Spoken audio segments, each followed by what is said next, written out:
All right, welcome into the latest edition of the Second Half Draft Show. I'm your host, Juice, joined by Drew and Headley. We have a really intriguing, entertaining show on slate for you tonight. We're going to update our draft board. Obviously, the Senior Bowl Shrine Game have taken place, so a lot of new information, a lot of new details to get to. So we'll go over that, and then we'll finish up. It'll actually be the bulk of this particular live stream will be a 3-round mock draft with Headley and Drew going head to head in a mock draft duel. So rock with us. What's going on, Mr. C. Prasky, D. Kit, Juke? What's going on? Everybody who's tuned in, glad to have you. Buckle up. We're gonna get into this draft board first, but before we get there, just lasting thoughts on Senior Bowl in particular. Right, we recapped it last week. Now that we've had a full week to kind of digest it, what were your lasting thoughts, Drew? I'm gonna take the low hanging fruit, and as per usual. Yeah, as per usual. You got to take the low-hanging fruit. Low-hanging fruit. Tez Walker, disappointed. Dropped the ball literally a couple of times in the game on Saturday. He was given opportunity after opportunity to the point where he was throwing passes and the boys just picked off. Right, he had two big opportunities early in the game, that deep down the field, dropped both of them balls. One of them, was a little tougher than the other. And one of them he probably should have went up for. Not that that's his game, but it's an element that he could have showcased and tried to cradle it. And he's not already a big guy. And who was that to handle him? Was that Wade Smith? I can't remember who was, but they was handling him, and it wasn't too hard for the corner to kind of stay on top of him. And it's just he didn't start well. Didn't really end well, and so you'll kind of see that in the rankings here, where he was and where he is now here soon. But yeah, he was a real disappointment. I thought he was one of the guys who would actually go out there and show up and show out, and he really did not do that. So yeah, for sure. Yeah. I was anticipating that. I think Headley certainly was as well.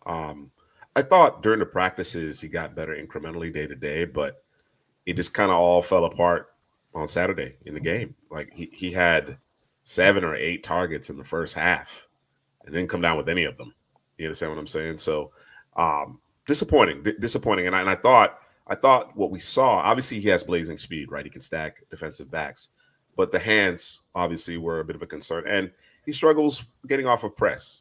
Those physical DBs, Kyrie Jackson, Cam Hart, really gave him a hard time when they challenged him at the line of scrimmage. And that can neutralize speed. Now, of course, when you have that type of speed, some guys will give you that free release, give you a bit of a cushion, but they challenged him and they ultimately came out on top. So yeah, rough week for Tez Walker for sure. What about you, Headley? Yeah, I'll just stick to the receivers since Drew was there. And we see in the Senior Bowl every year in the Senior Bowl, some receivers stand out more than the rest. Last year was Tank Dell, Jaden Reed, Puka Nacua for that one day. And, so for this season, for this Senior Bowl, I thought that Roman Wilson, I thought he made himself probably the most money in the Senior Bowl last week. Other guys, Corley showed that he can actually run those routes. And Brendan Rice, I was amazed with Brendan Rice. I know the drops are a thing for him, but just out for him, the physicality, the X receiver, third down and long, get him the ball, So I thought he showcased that all last week. And Jamari Thrash, he's becoming one of my favorites right now. Just that man got a PhD in route running. He's not the biggest. The size might, have him fall down the draft a little bit, but the route running, man, his ability to separate at the top of the routes is special to me. Lad McConkley, Ricky Pearsall. So there's a lot of receivers right there that's kind of made money. That's kind of going into that day 2 range now. So it was good to see those guys at the Senior Bowl last week. Right, and it really goes to show you why it's so important to actually get out there and do your thing, right? Because we going in, the headliners are Xavier Legette and Tez Walker, right? And while Legette did improve day 2, he gets hurt, so he doesn't necessarily get to finish the week. And we mentioned Tez Walker and his struggles. So a lot of guys have helped themselves a lot, none more than Roman Wilson. So as for me, I actually went into the Senior Bowl and just the draft as a whole, right? As we were putting our draft board together going into the Senior Bowl, I thought that there was maybe a lack of depth at the edge position, You understand what I'm saying? Like I thought if you didn't get your edge in the first 40 to 50 picks, you were SOL. You were SOL. But between the Shrine Game and the Senior Bowl, some guys kind of, put their wares out there, put on a show, demonstrate what they're capable of, not just in the one-on-ones, but also in 11 on 11. I think it's a much more deeper position than I originally gave it credit for. So obviously teams are looking for guys who can ultimately be part of that rotation, affect the passer. And again, I initially thought, once you get past Braylon Trice, you're talking about Ellis out of Utah, Adisa Isaac, and then then it gets kind of hairy, right? But there's some additional names. There's some intriguing players, also some developmental prospects that I think are certainly worth considering within those first 4 rounds or so. So definitely a deeper position than I originally gave credit for. All right. So I mentioned the draft board, and of course that is a big topic here in this particular live stream. So let's get into it. Let's unveil our top 200. 200. Right? We're up to 200. And as I mentioned before, this is a living, breathing draft board. We're going to update it every other week, all the way up to the actual NFL draft, the 2024 NFL draft. We're going from 125 to 200. So a big leap, big leap. I know there's going to be consternation. I know there's going to be a fuss with respect to certain players. But this is not the end all be all, right? Again, as I mentioned, every other week we will update this draft board, and eventually, our goal is to be the 300, perhaps even 350. So we shall see. We shall see how it goes. But no big substantial movement here at the top, other than moving Caleb Williams up from 3 to 2.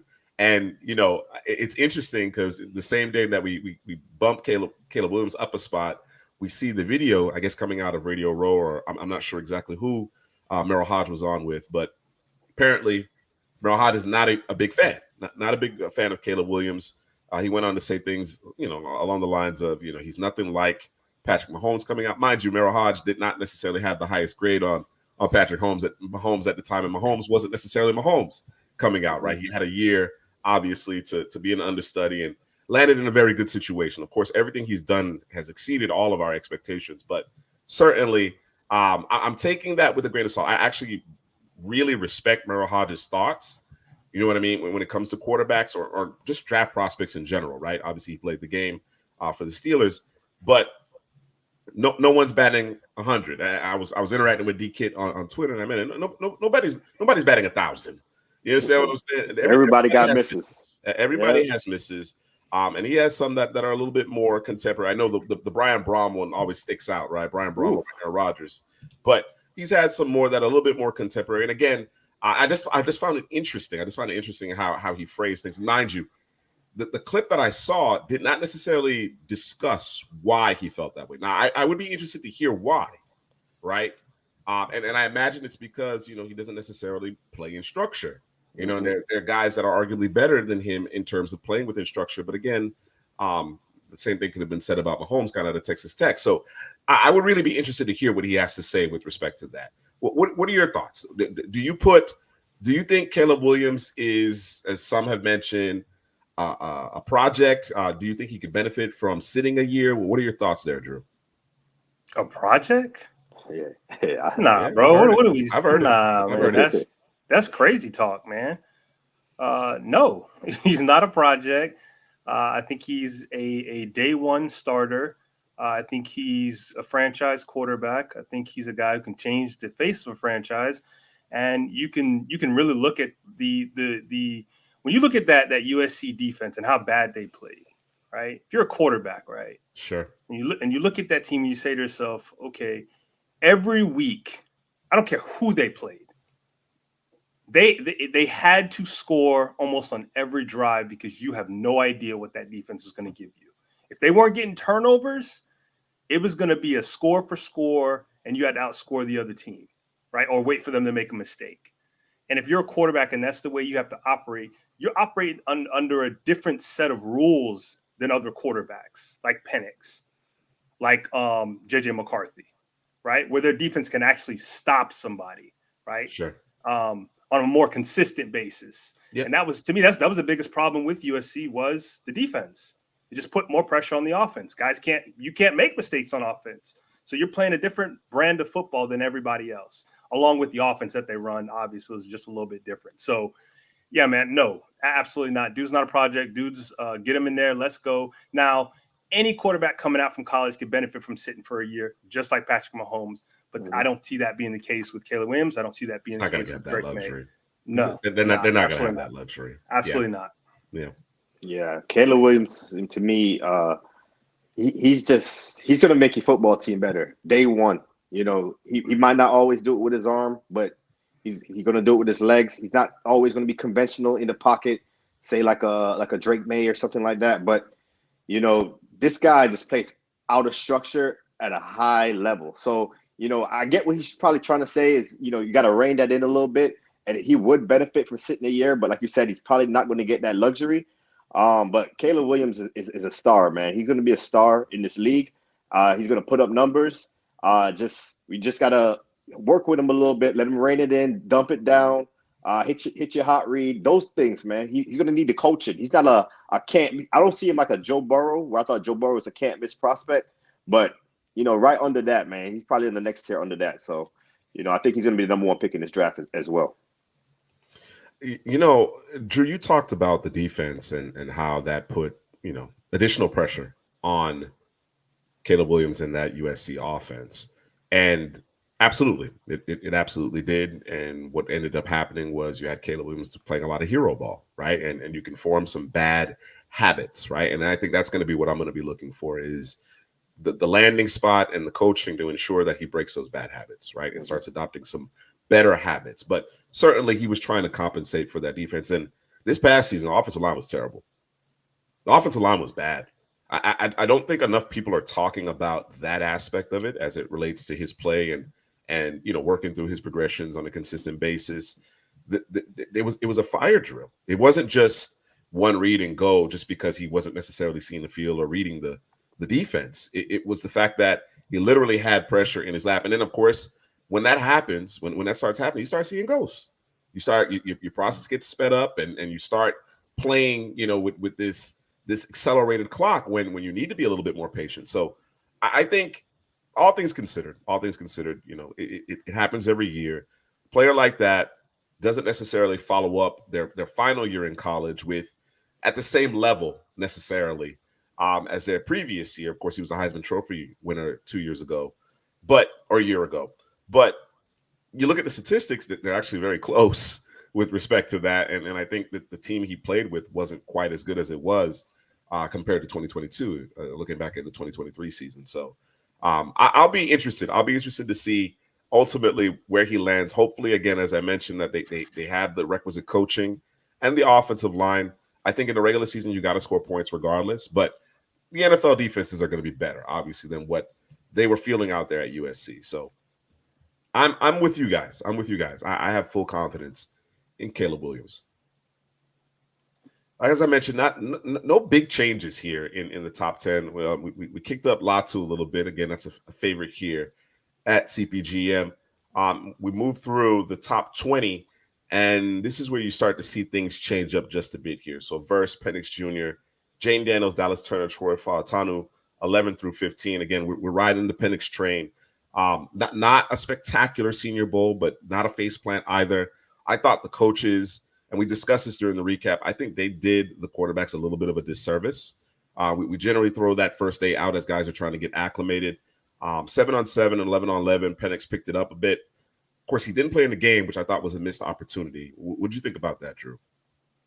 Yeah, man, I wasn't happy about it, man. Day of the game, too. It wasn't even like, day before or anything like that. It was day of the game. You find out he's not playing. Now, if it's due to injury, then, that is what it is, and you accept that. But and I haven't heard that and haven't heard that since. So, like you said, that's a big missed opportunity. We always talk about what the Senior Bowl can do for you at any position, right? It's usually something that can help. It can hurt you, too, if you go out there and you crap the bed like somebody that we're going to talk about here much, much later in this on this draft board. But yeah, man, I thought just give me a quarter, man. You know what I mean? just give me a quarter. And I sometimes a couple series. couple series. And listen, sometimes you go out there during the practice and you don't play exactly how you want to play, but the game comes up and you shine. I think Jalen Hurts might be a good example of that, although he started to improve during the week. And then I think, if not mistaken, he had a good Senior Bowl day. But but yeah, man, I just wish I would have seen it, man. Because listen, we've been on the Penix train. People have been really harsh on him since the people were talking about him before the championship game, and then he goes out there and kind of poo-poos the bed a little bit in the championship game. And you're thinking, okay, well, during the Senior Bowl, I should see some things, and you didn't quite see what you wanted to see, and then you just kind of shut it all down day of the game, saying, hey, I'm not going to play. Now, if he was given information that we're not privy to say, hey, this is the best for you because of XYZ, then you got to do what you got to do. That's what your people are telling you, do it. But damn, I wish I would have seen him out there, man, playing. Yeah. I'm not mad at him, bro. Go ahead, I'm not mad at him not playing in the game. We always say about the Senior Bowl, the practices are the most important part of the Senior Bowl week. And the injury risk also. In the game, anything can happen. You can get hurt. So, some of these guys are not playing in bowl games no more. So, I'm not mad at him not playing in the Senior Bowl just to protect himself, man. If I was his advisor, I'd be like, you don't got to do that, man. Like, you show what you did in the practices. I know you wanted to do better, but what are you going to do in the game? Maybe one or two series that, is going to wow people. They got all that tape they could watch on you. So, just sit it out. So that's what I probably would advise Michael Penix. That's fair. That's fair. And maybe he tweaked a little something. Maybe it was precautionary in nature. You know what I mean? As opposed to, hey man, listen, it could be a final destination type of situation, and something falls off. You know what I'm saying? It probably was a precautionary measure of something that may have flared up on him, whatever the case may be. You mentioned the significance of the Senior Bowl practices, Heather. You're absolutely right. In addition to the interviews, and I think he did a good job with that. What I gather is that he did a good job with that, working on the board. His football IQ is very high, very, very high, very advanced. So I think outside of a better performance day 2, day 3 during the practices, I think he did all he could when it's all said and done. I agree with you, Drew. As a football fan, I would have liked to see him spin it in the game, but I certainly understand the decision as well. Yep. All right. So 2 big moves here among the names from 16 to 25. Quinyon Mitchell is squarely in the conversation for cornerback 1 in the class. We have him just behind Terrion Arnold. Then Jackson Powers-Johnson. I guess you can make the case that Powers-Johnson actually could be a top 15 guy. He was phenomenal at his time in Mobile. So 2 big additions there. Yeah. Also, Darius Robinson right there at 21. So, those are the Senior Bowl winners right there. Quinyon Mitchell, Darius Robinson, and JPJ, Jackson Powers-Johnson, each rounding out in the top 21. So those are big risers. Quinyon Mitchell, Terrion Arnold debate, that's heating up right now. I'll side with Arnold a little bit. I think he's more physical. I think he tackles better than Quinyon Mitchell. So I like cornerback 1, Terrion Arnold, but Quinyon Mitchell is a close second to me. Jackson Powers-Johnson, I think this is one of the most easiest evaluations in the whole class. This guy's a plug and play center. He can even play guard for you, man. He's 334. I didn't realize how big he was, man, because he moves so well, at the center position, but he's 334. On top of that, he can move to the second level. He can power. He manhandled guys all week at the Senior Bowl, so he's a big riser. And Darius Robinson at 21. We got him ahead of a guy that we love, Chop Robinson. But the thing why we had that is just, or why I had that when you guys asked, is just his versatility. It's play inside, outside, the power aspect. Chop Robinson is one of those 3-4 stand-up outside linebackers. And Darius Robinson can help you in the run game as well. So I think that's the difference between those guys. I think Robinson has the higher ceiling in terms of getting after the quarterback. But Darius Robinson's a dog, man. And like you guys said, he was buttoned up which all Robinson? week. Yeah, which Robinson? Or Darius? Which Darius one has the higher ceiling? Chop Robinson has the higher ceiling. Okay. As a pass rusher. But Darius Robinson is physical, help you in the run game. And like you guys said, he's buttoned up, man. He's ready for business. He's a professional already. So, that's why I sided with Darius Robinson ahead of Chop Robinson. But you were just supposed to say Robinson, bro. Yeah. They're both Robinson. Just leave it Robinson, bro. Mystery, bro. No, you said it. I ain't got nothing to say, man. You said it all. It's You know, Headley a lot of said those it guys all. moved up, man. Senior Bowl do good things for people, man. If you do what you're supposed to do. Absolutely. Right? Absolutely. You know, with the Quinion Mitchell situation, we had a couple of different questions.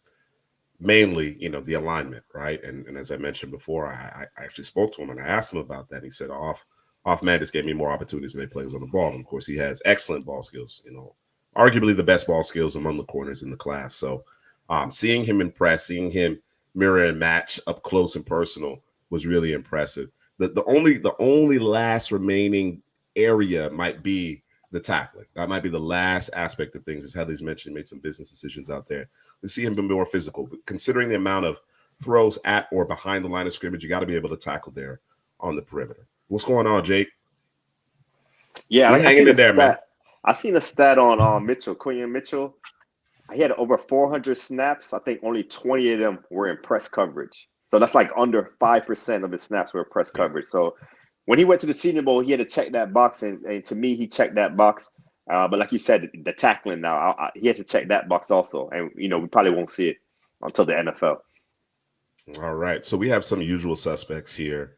After Robinson, Wiggins, Dijon, Chop Robinson, J.C. Latham, Tavondre Sweat, Mims, Barton, Dorless still on the Dorless train. As I mentioned before, he's in a bit of a cut. He was down to 272, played most of the season at 285.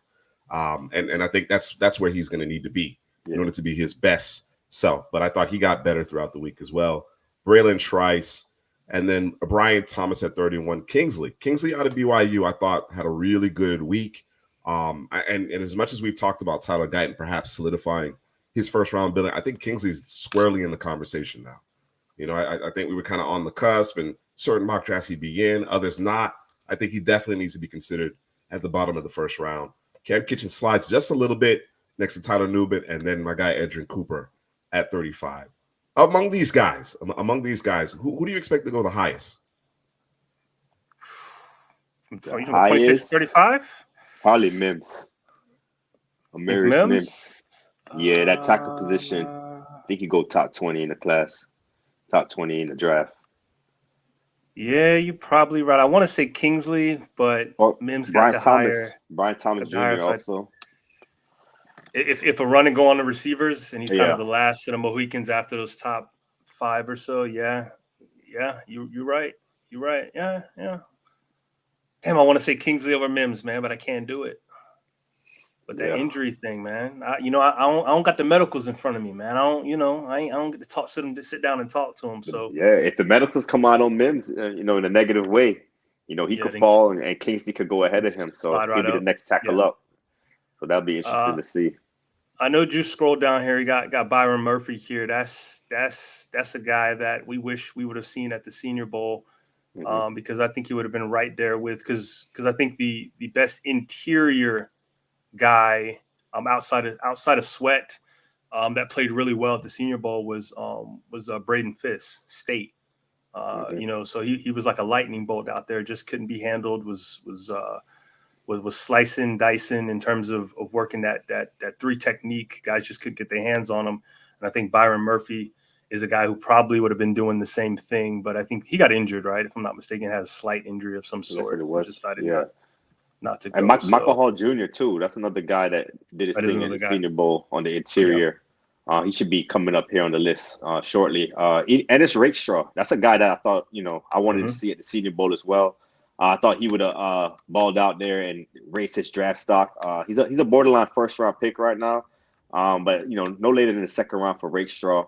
And that Kitchens Nubin. You see Kitchens and Nubin is right next to each other now on our draft board, and that's the conversation right now. Who is safety one?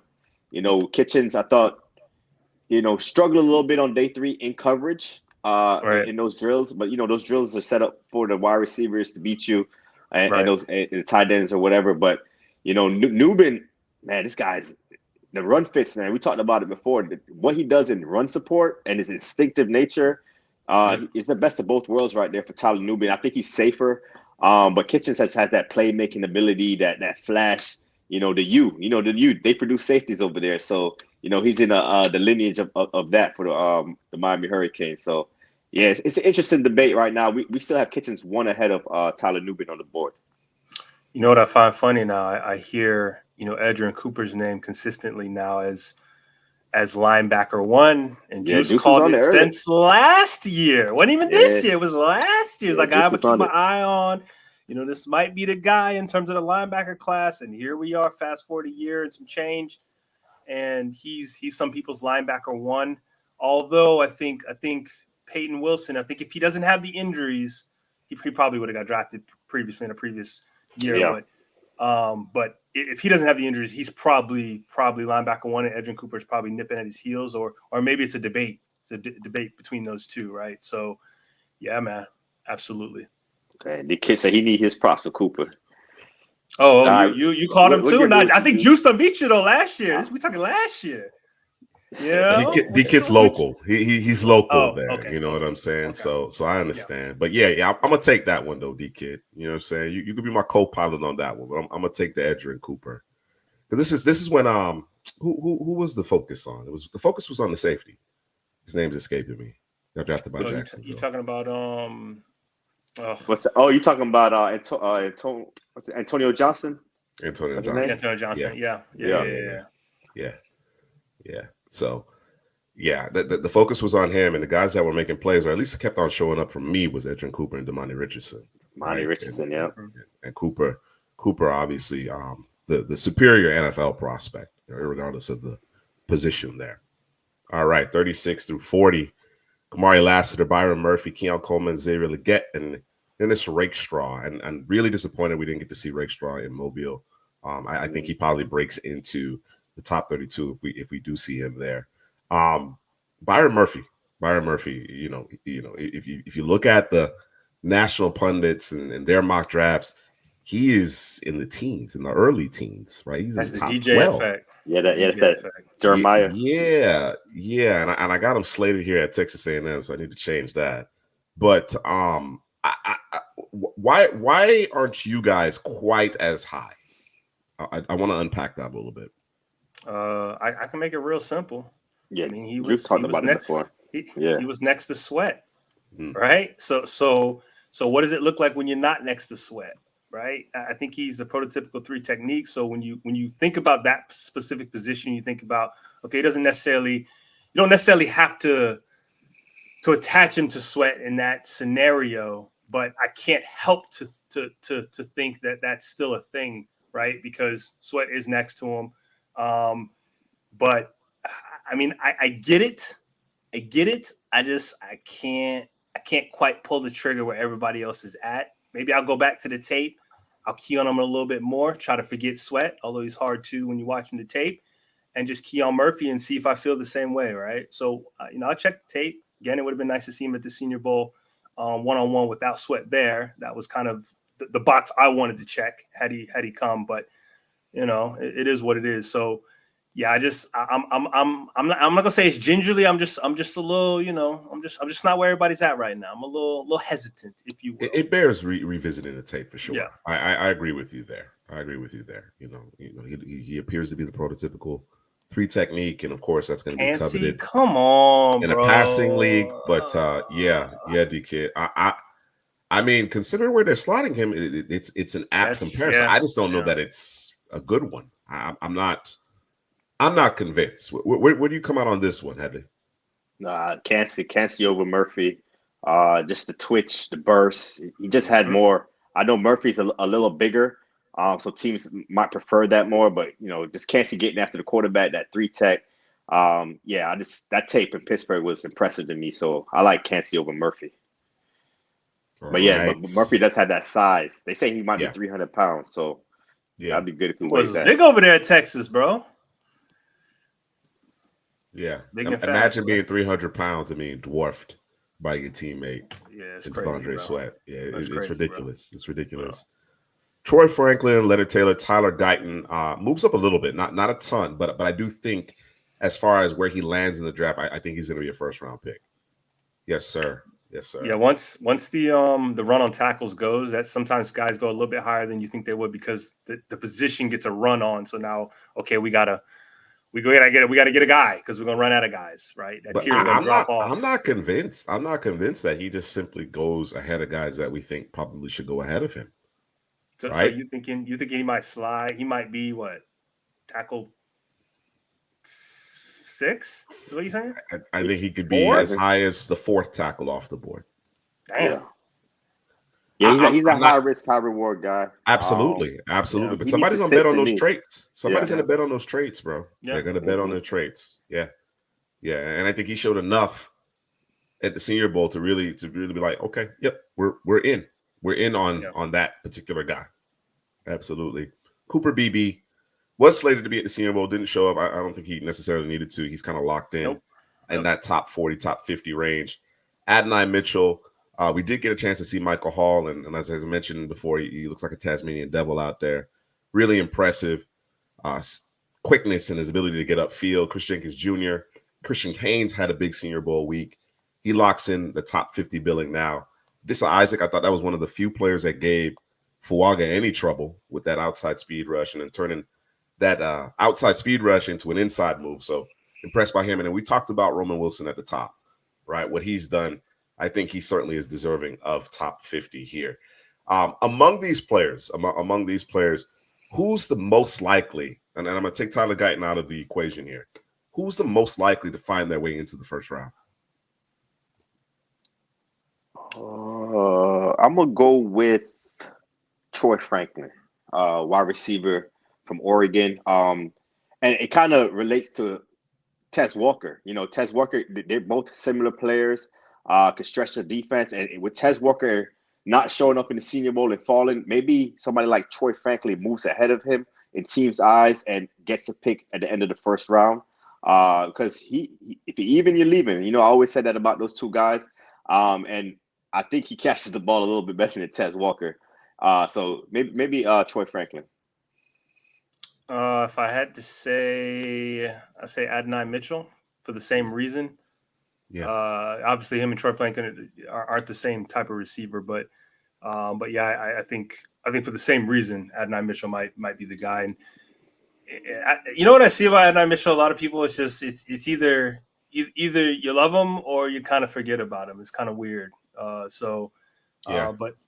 teams may seem a little different. Might be higher on their board, a lot higher on their board than some receivers that we got in front of them. So yeah. It's not particularly sexy. It's not a sexy name, right? But I think in terms of the ability to translate to the next level, I think he's going to have a really good market. So I wouldn't be shocked. What do you have here, dude? Don't you think? I think so. Absolutely, DK, without question. I think most players, the vast majority of players, can benefit from these All-Star games. Right? Go out there and compete.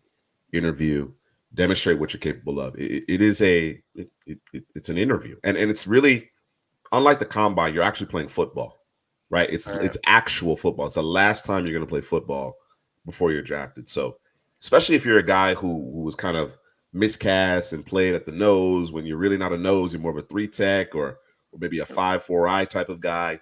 Go and show what you can do. Take advantage of the one-on-ones. This be better than the guy across from you, right? You're not necessarily two-gapping and having a hole up at the point of attack. Go ahead and make a play. You know what I'm saying? So, yeah, definitely could have benefited from either the Shrine Game or Senior Bowl there with Leonard Taylor. All right, so we have the top 50. That takes us to J.J. McCarthy. And, of course, we're going to be substantially lower than I would imagine NFL teams are, right? Teams are going to bet on the intangibles and the flashes that we've seen to this point. But he's just such a tough evaluation. He really is a hard evaluation. I know, and I'm comfortable. I'm comfortable with him being in the top 5 among the quarterbacks. You got to be in a really unique situation, I believe, in order to take him top 10, top 15. You got to have a veteran quarterback who is still playing at a relatively high level for the next 2 years or so, as far as I'm concerned. But people believe he has the it factor. He has that poise, and he has the physical tools in order to do the thing at the next level. So I don't know what to make of it. I don't know what to make of it because you got to really sift through the film in order to see what's transferable. That there are flashes, and certainly what he did on third downs, third and long, I think is really what impresses a lot of people. But again, very, very much a projection, as is everyone else, but him in particular, very much a projection. Headley, I know you were a fan of his game. right? But can you get behind taking him, in the top half of the first round? I think that's where he's going. I think he's going to be a top 15 pick. I'm looking at the Broncos or the Raiders right there in the top 15. It's the quarterback position, man. So right. you can make an argument for it. You need a quarterback. Both those teams need a quarterback, and maybe McCarthy isn't the guy this year. Maybe they sit him behind a Aiden O'Connell. I don't know who Denver has over there. Hey, I'm not going to say is Russell still on the roster. Russell might be still on the roster, but maybe you sit him for a year, man, because you see the flashes, man. You see the pocket presence, the escapability, the athleticism, the big arm. You see the incredible plays, in the 2022 tape, but the 2023 tape was more, they ran the ball, they were, and I seen interesting, they were talking about McCarthy. I forgot who was talking about him, and they were trying to say that he's coachable because he didn't complain or anything about handing the ball off. I don't think that's a positive. I want to see you out there throwing the ball, going through your reads, handing the ball off and being okay with it. I don't look at that as a positive. But the 2022 tape, when I evaluated him, I saw great flashes with him. So I can't argue him being a top 15 pick, even though he's not a top 15 player in this class. He's more, we got him here at 51. He's probably 30 to 50 best player in the class. But because of the position, I think he's going top 15. Yeah, I'm not debating that aspect of things. The smoke is a full blown bonfire at this point, right? So, not debating that point. It's just whether or not that you got the stomach for it. And as you mentioned, best case scenario, he can sit.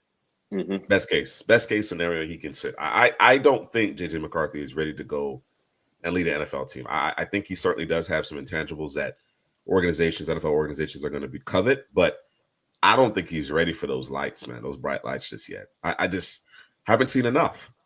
You know what I mean? I could be completely wrong. I could be way off base here, but I simply haven't seen enough. Even winning a national championship, it's just the nature in which you've done it, right? There were no situations this season where his back was against the wall and JJ McCarthy, elevated the play around him. You know what I mean? It was a lot of good play calling. It was a lot of conservative play calling, and Michigan absolutely played to its strengths. And of course, with the NFL draft, it is a projection. You understand what I'm saying? So with that being understood, you got to be able to determine what's going to translate to the next level, even though you may not have seen it on a regular basis. And that's the reason why these GMs are getting paid the big bucks. So we'll see who ultimately takes the dive there. Tony Starks, yes, we were at the Senior Bowl. And Penix and Nix did not impress. They did not impress. But I will say that Penix clearly outplayed Bo Nix. I don't think Bo Nix had much success until day 3 during, I think it was 7-on-7. Red zone. It's a red zone. Red zone 7-on-7. Yeah. Red zone 7-on-7.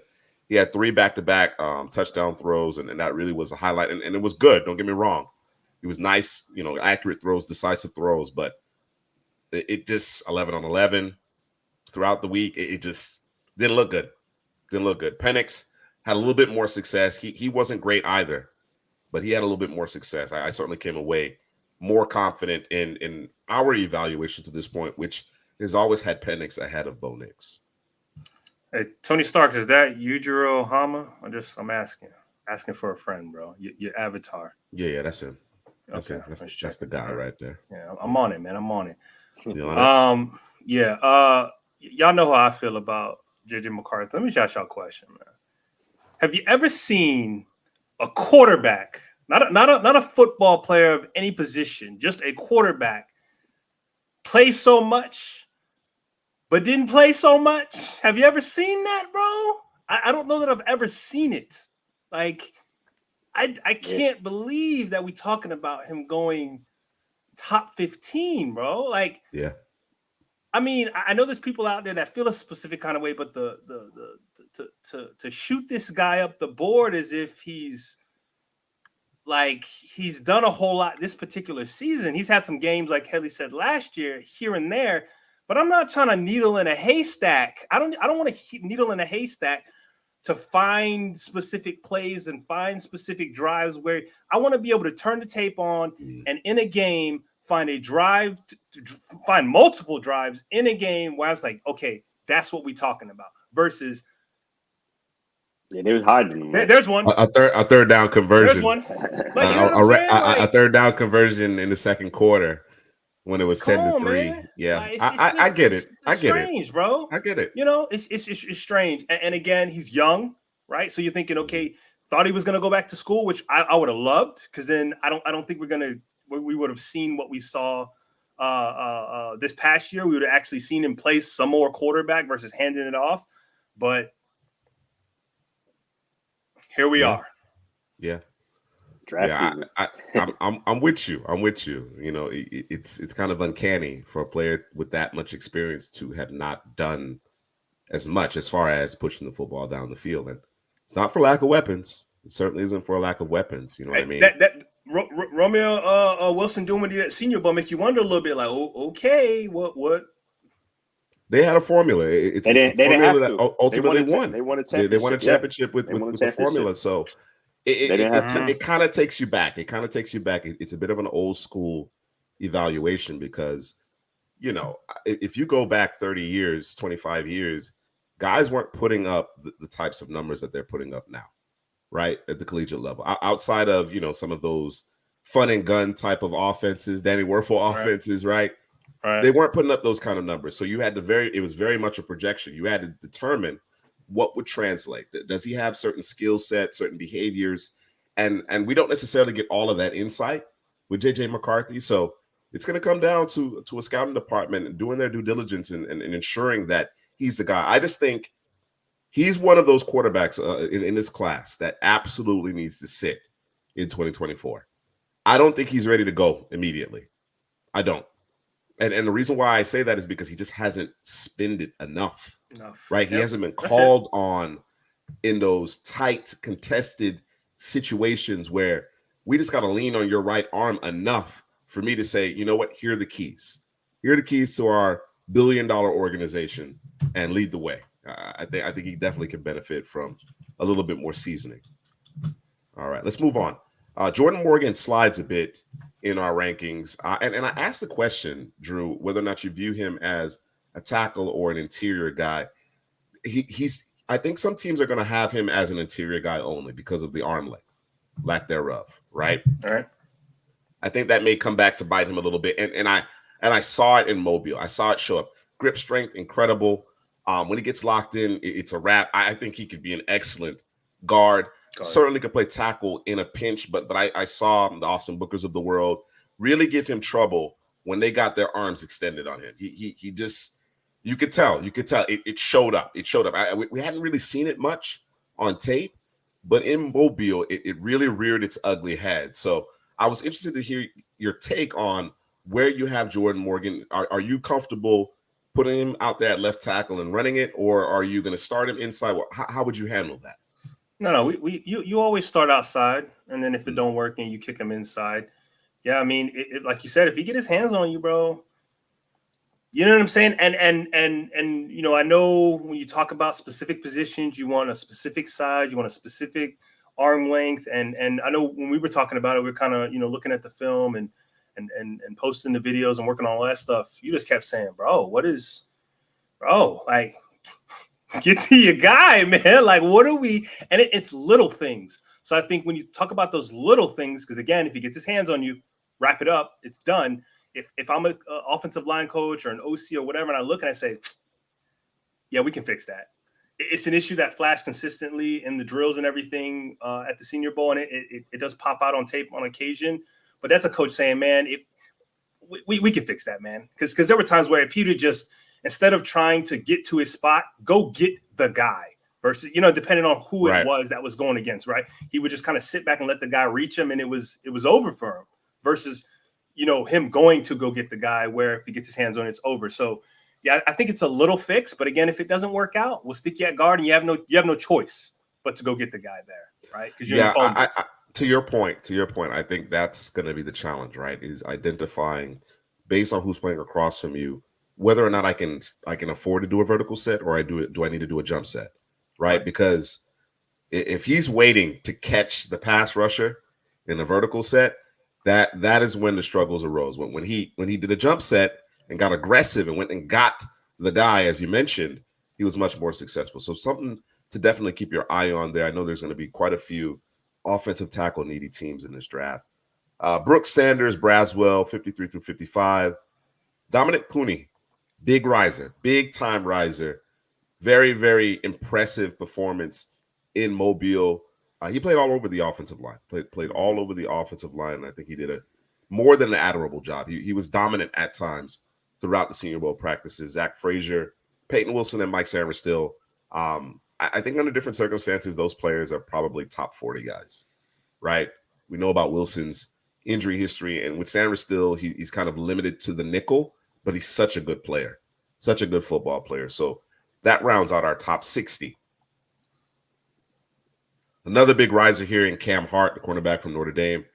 In season, I thought he was really good. And again, seeing him live really kind of punctuated it for me. He can get a little grabby, but with that kind of size, that kind of length, I don't mind the physicality. I really don't mind the physicality. He put Tez Walker in hell, Heavy. He had him in hell, especially on that first day, man. He really did. So really like what I've seen from Cam Hart. Jaden Hicks has been a bit of a mainstay here in the top 75. I talked about it. I gushed about it a bit last week. Malachi Corley, man. I'm all in.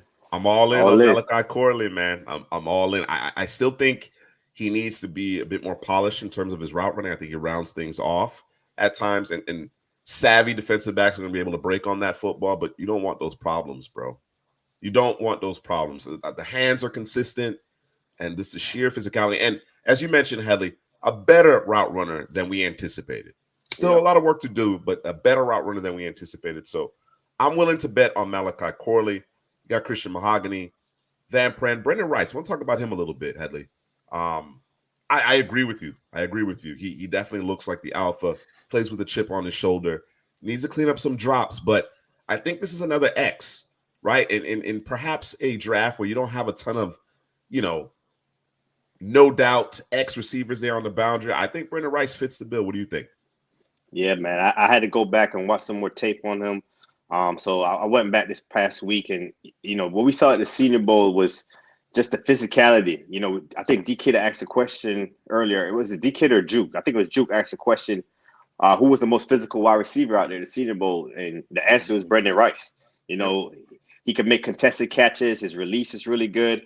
He runs hard after the catch. I do think he could do a better job at stacking defenders, stacking them deep, because he gets an initial quick burst off the line of scrimmage, gain separation there, but DBs can catch up to him. I don't think he's the fastest guy, but he makes contested catches time after time. He could get after it in the run game as a run blocker. I think he could be a number one receiver at the next level, if not a really good number two. I think about someone like Michael Pittman, another USC guy, where he's a number one receiver, but he'd probably be a really good number two receiver. I look at Brendan Rice the same way, that he could fill in as a one, but better as a number two wide receiver. But yeah, everyone's worried about the hands. So he just got to fix the hands part of his game. But like I said in the chat, there's a lot of receivers that has issues with catching the football. Xavier Worthy, I saw Jamari Thrash also with drops when I went back and watched his tape. So, once you fix that, he has the build, he has the toughness, and he goes up and gets the ball. And Caleb Williams, he looked at him a lot, in those third down situations to get that first down. I think he could move the chains as well. So, there's a lot to like about Brendan Rice, man. And, he's the son of Jerry also, man. You can't forget that, man. The bloodlines is there. And he probably was coached up from he was a little kid all the way to now. And I think he's a riser in this class, man. I wouldn't be surprised if he's a round two guy in the NFL draft. I think he's definitely a riser. If you're looking for size on the boundary, I think he fits the bill. Physicality on the boundary, he certainly fits the bill. I'm with D-Kid, though. I'm concerned about his hands, and I actually think he's a better separator than I think we may have given him credit for. Right? He separates this is an area of his game. Really good. Yeah. Now, as you mentioned, you got to do a better job of stacking those defensive backs so that you don't let them get back in the phase. So an area of the game to clean up. The hands, bro. The hands got to be, especially in those contested situations, you got to be that guy, bro. You got to be that guy. That's my only hesitation. That's why I view him more as a third round guy. But it wouldn't surprise me if he ends up in the second round, particularly if he runs well. It's not going to be blazing 4.3, but like if he runs 4.5, I think he definitely has a shot to go in mid to late round 2. So we'll keep an eye on that one. I actually think Van Jefferson, I don't know what happened at the NFL route level, runner. but he was a route runner. Yeah, he could run routes. Yeah, he wasn't as physical as Brendan Rice, and he was a better route runner. But those hands came back to bite him. Mm-hmm. So we got to keep an eye on that. Definitely have to keep an eye on that. Bo Nix comes in at 68, slides a bit for us. Again, as I mentioned, I just don't think he didn't help himself. Not on the field. Maybe things are a little bit different as far as the interviews are concerned. On the field, I don't think he did a ton. I think he salvaged his week with that red zone session on 7-on-7, and then he led a touchdown drive in the Senior Bowl. I think he only played a couple of series, and then Sam Hartman. It was the Sam Hartman show. That was a bit difficult to watch. But I think Bo Nix was certainly in the conversation for round 1. And some teams might have preferred him over JJ McCarthy just because you've seen him spin it a bit more frequently. But after this Senior Bowl performance, I wouldn't bet on it. I think it's the likelihood that JJ McCarthy goes in the top half of the first round is substantially more than Bo Nix being selected in the first round. He just didn't have a good week. I think you got to call it what it is. And my biggest concern about Bo Nix, because I talked to a number of different individuals out there, and I asked the question, who do you like, Penix or Bo Nix? And, people tend to favor Bo Nix. And my response always was, but, it was always pristine around him, man. Yeah. I really Best wanted to see. Offensive line. Yeah, man. At the NFL level, there's going to be bodies around you. It's going to be messy. It's going to be messy. You know what I'm saying? And, I've yet to see him consistently make plays when there's a mess, and no fault of his own there. No fault of his own, because Oregon just did a great job up front. But I think that's something that you have to consider, that accuracy and the ability to process when things aren't clear, right? When the pocket is collapsing, that type of thing. I've yet to see that from Bo Nix. And you talk about having played a lot of football. He absolutely has played a lot of football. Mm-hmm. And despite 50-plus games starting, I just haven't seen that consistently from him. So that's why I think we have him a bit lower than perhaps the consensus is. Jalen Polk, Ladd McConkey round out the top 70. But I like both players. Obviously, different players. They offer different skill sets, but I think they obviously can contribute fairly early in their careers at the NFL level as well.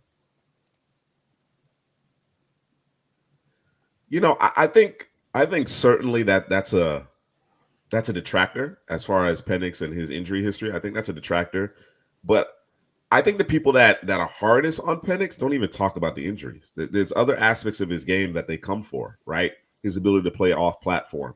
You understand what I'm saying? The fact that he's a lefty is apparently working against him, right? Because you got to do things a little bit differently. So, yeah, this is one thing that I agree with, right? Yeah, durability. Yeah, the injury history is long. It's extensive. I understand that. Yes, Mr. C. Proxy, I agree there too. Age. Some teams, even at the quarterback position, right, where I don't think it's quite as important. Age also hurts both Penix and Nix, so you have that playing against them as well. All right. Nathaniel Bookie Watson, Drew. Big riser. Big riser, linebacker from Mississippi State. Spencer Rattler rises as well. He was the best, most consistent quarterback at the Senior Bowl. It's never been a question of talent with Spencer Rattler. It's always been about the decision-making, the processing, situational football, right? Consistent accuracy. You understand what I'm saying? And I think he did benefit from the fact that he was kind of playing home field in Mobile, right? The coaching staff that he was playing for adopted or used a system that he is familiar with at South Carolina. So I think that gave him a bit of an edge. I don't know how widely publicized that is, but certainly he was the most comfortable, and it definitely showed because of his familiarity with that system. Let me back up a little bit here. Tony Starks asked a question about who was the next best corner at the Senior Bowl after Quinion Mitchell. Who you guys got? At the Senior Bowl? I'll go Cam Hart. I might go Jarvis Brownlee Jr. from Louisville. I liked his game a lot. Sticky. You know who his teammate's pretty good too. He went back to school. Quincy Riley from Louisville. Mm-hmm. He's supposed to come out. He went back to school. He's a pretty good one too. But yeah, Jarvis Brownlee Jr., Andrew Phillips from Kentucky. Yeah, that's another guy. Yeah, that did his thing out there. But Quinion Mitchell, like he shined above all of those guys. But I don't think number 2 is close to number 1. That's true. I agree with you there. I also thought Elijah Jones had a good week. Elijah Jones, I think he had a good week as well. Yeah, Jalen McMillan.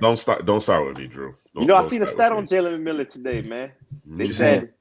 They said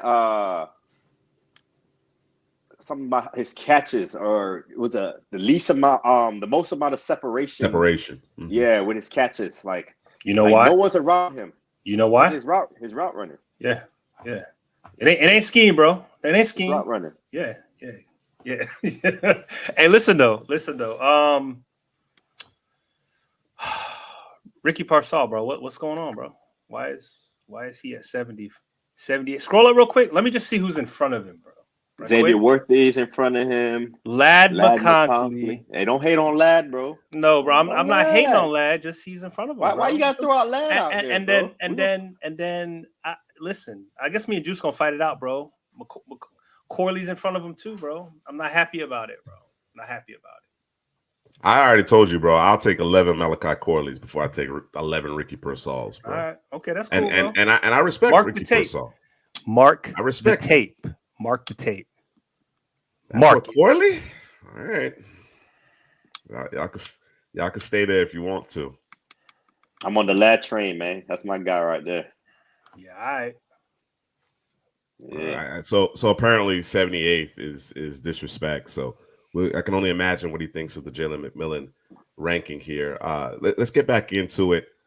You see where Tez Walker is on our board. Tumbles above Ricky Purcell. Ridiculous, bro. Had to stir the pot. You're above Ricky, man. Rough week here from Tez Walker. I think Tez Walker fell about 35 spots here on our draft board. It was bad, folks. He did that Peter Griffin you don't down want the to stairs, necessarily bro. throw. Yeah, man, it was bad. I mean, you don't want to throw the tape out, right? There's some impressive tape that he has, but you see when NFL caliber defensive backs challenged him, when they were willing to challenge him, and I don't see him coming down with the contested grabs. He just doesn't play with the requisite physicality or have the consistent enough hands. So they're going to have to move him around. He's going to need to be in motion. He's going to need to have those free releases so he can get that speed going, because once he's unencumbered, he's a problem. He's a problem. I just don't know that he can be the lead dog in your passing attack. I didn't see that. I didn't see that from him at the Senior Bowl. All right. Jalen McMillan, there he is at 81. There you go, Jake. There he is. There he is. So we'll see how this all fleshes out. Malachi Corley apparently is too high. Ricky Purcell is too low, and so on and so forth. So we'll see how that all works out. Marshawn Nealon, a big riser for us here, moving up to 82. I came away very impressed what he did inside and outside. And again, he's one of those guys. He's one of those guys, as I mentioned, that really kind of changed my thinking in terms of the depth of this edge group. You understand what I'm saying? And again, he's not necessarily just an edge player, but certainly when you consider his ability to play both inside and outside, affect the passer, defend the run, play with some speed as well as power, it really bolstered this edge class in my eyes. So really like what he did. Chris Abrams-Drain was good as well. I thought the corners from Auburn, we'll get to them in a minute, I thought they were good as well. You know what I'm saying? I thought they competed. Of course, one-on-ones are difficult, right? And there was only one Quinion Mitchell out there, but I thought all those guys demonstrated what they're capable of and competed. So going to be good additions to NFL secondaries for sure. Zach Center, Mason Smith. Again, as I mentioned, that edge group, that depth really started to present itself. Austin Booker from Kansas had a really good week. TJ Tampa, Kalen Carson slides a bit because, of course, we haven't seen him. I got Kieran from Yale. I got more tape that I need to get into with respect to him. Cole Bishop, think people are still sleeping on him. You know, I thought he was steady. Wasn't great, but I thought he was really steady in Mobile for sure. Drew, do you want to complain? Is there anything you want to complain about here? I'll give you an opportunity to bellyache. Complain, bro.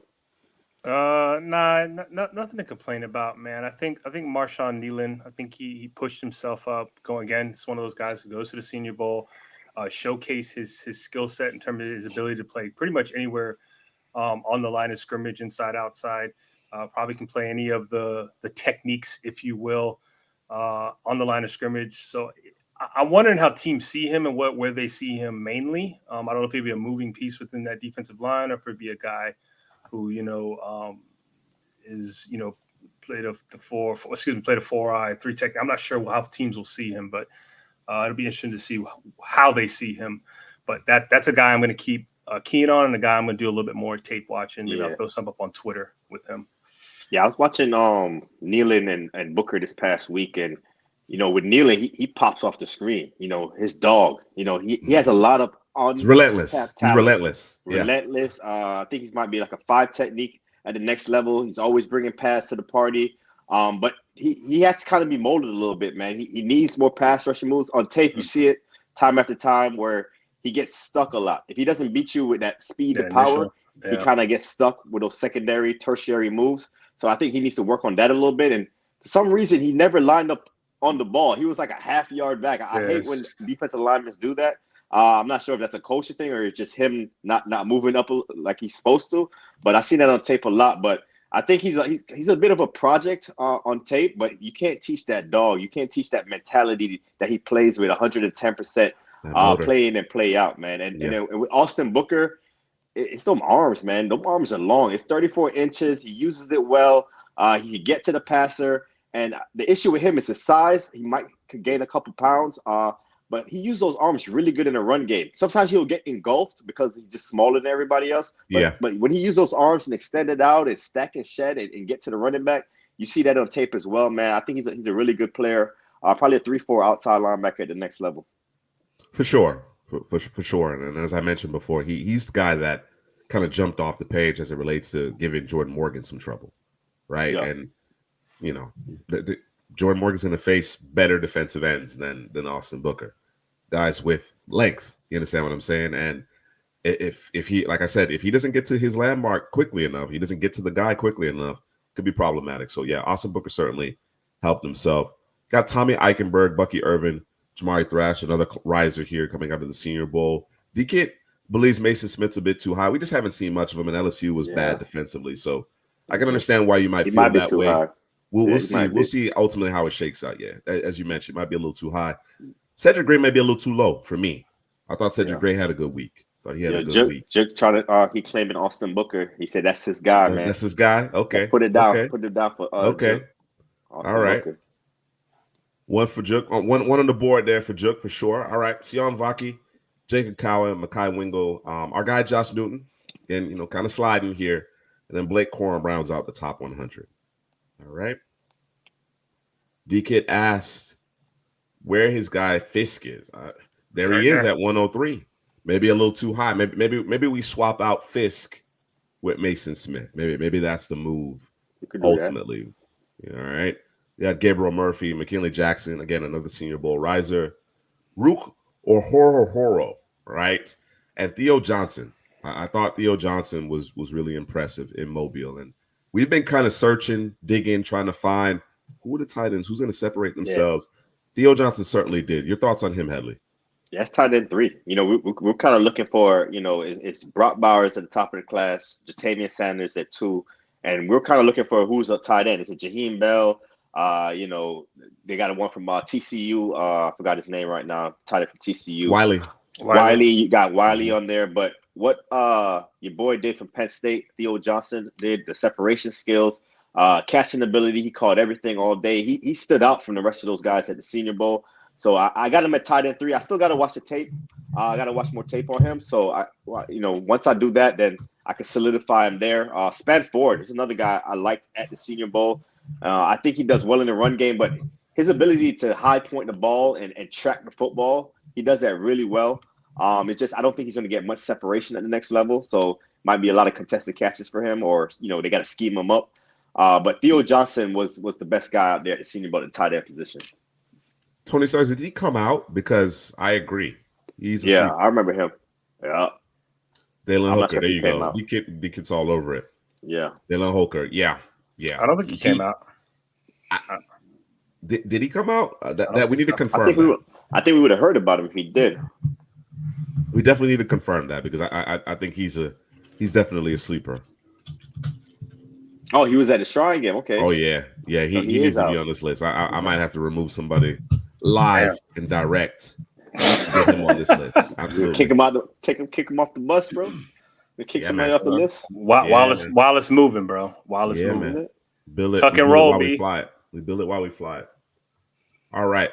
Helly, bit of a disappointing week at the Senior Bowl from your boy Bo Braid.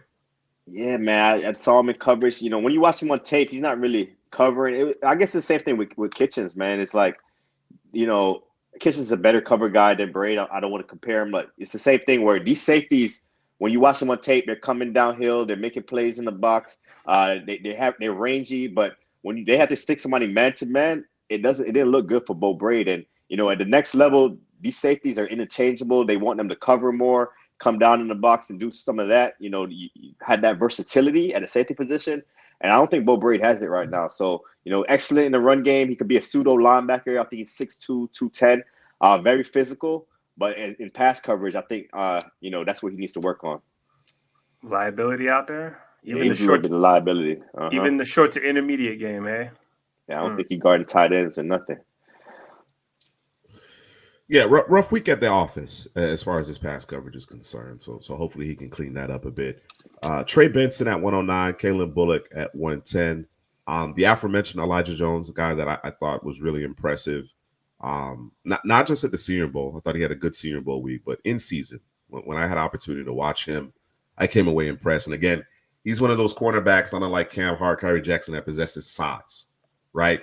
You don't have a lot of corners that are 6'1", 6'2", 6'3", right? Elijah Jones has that size. He has the physicality to match up with some of these bigger receivers in the NFL. Your guy Jalen Wright comes in at 112.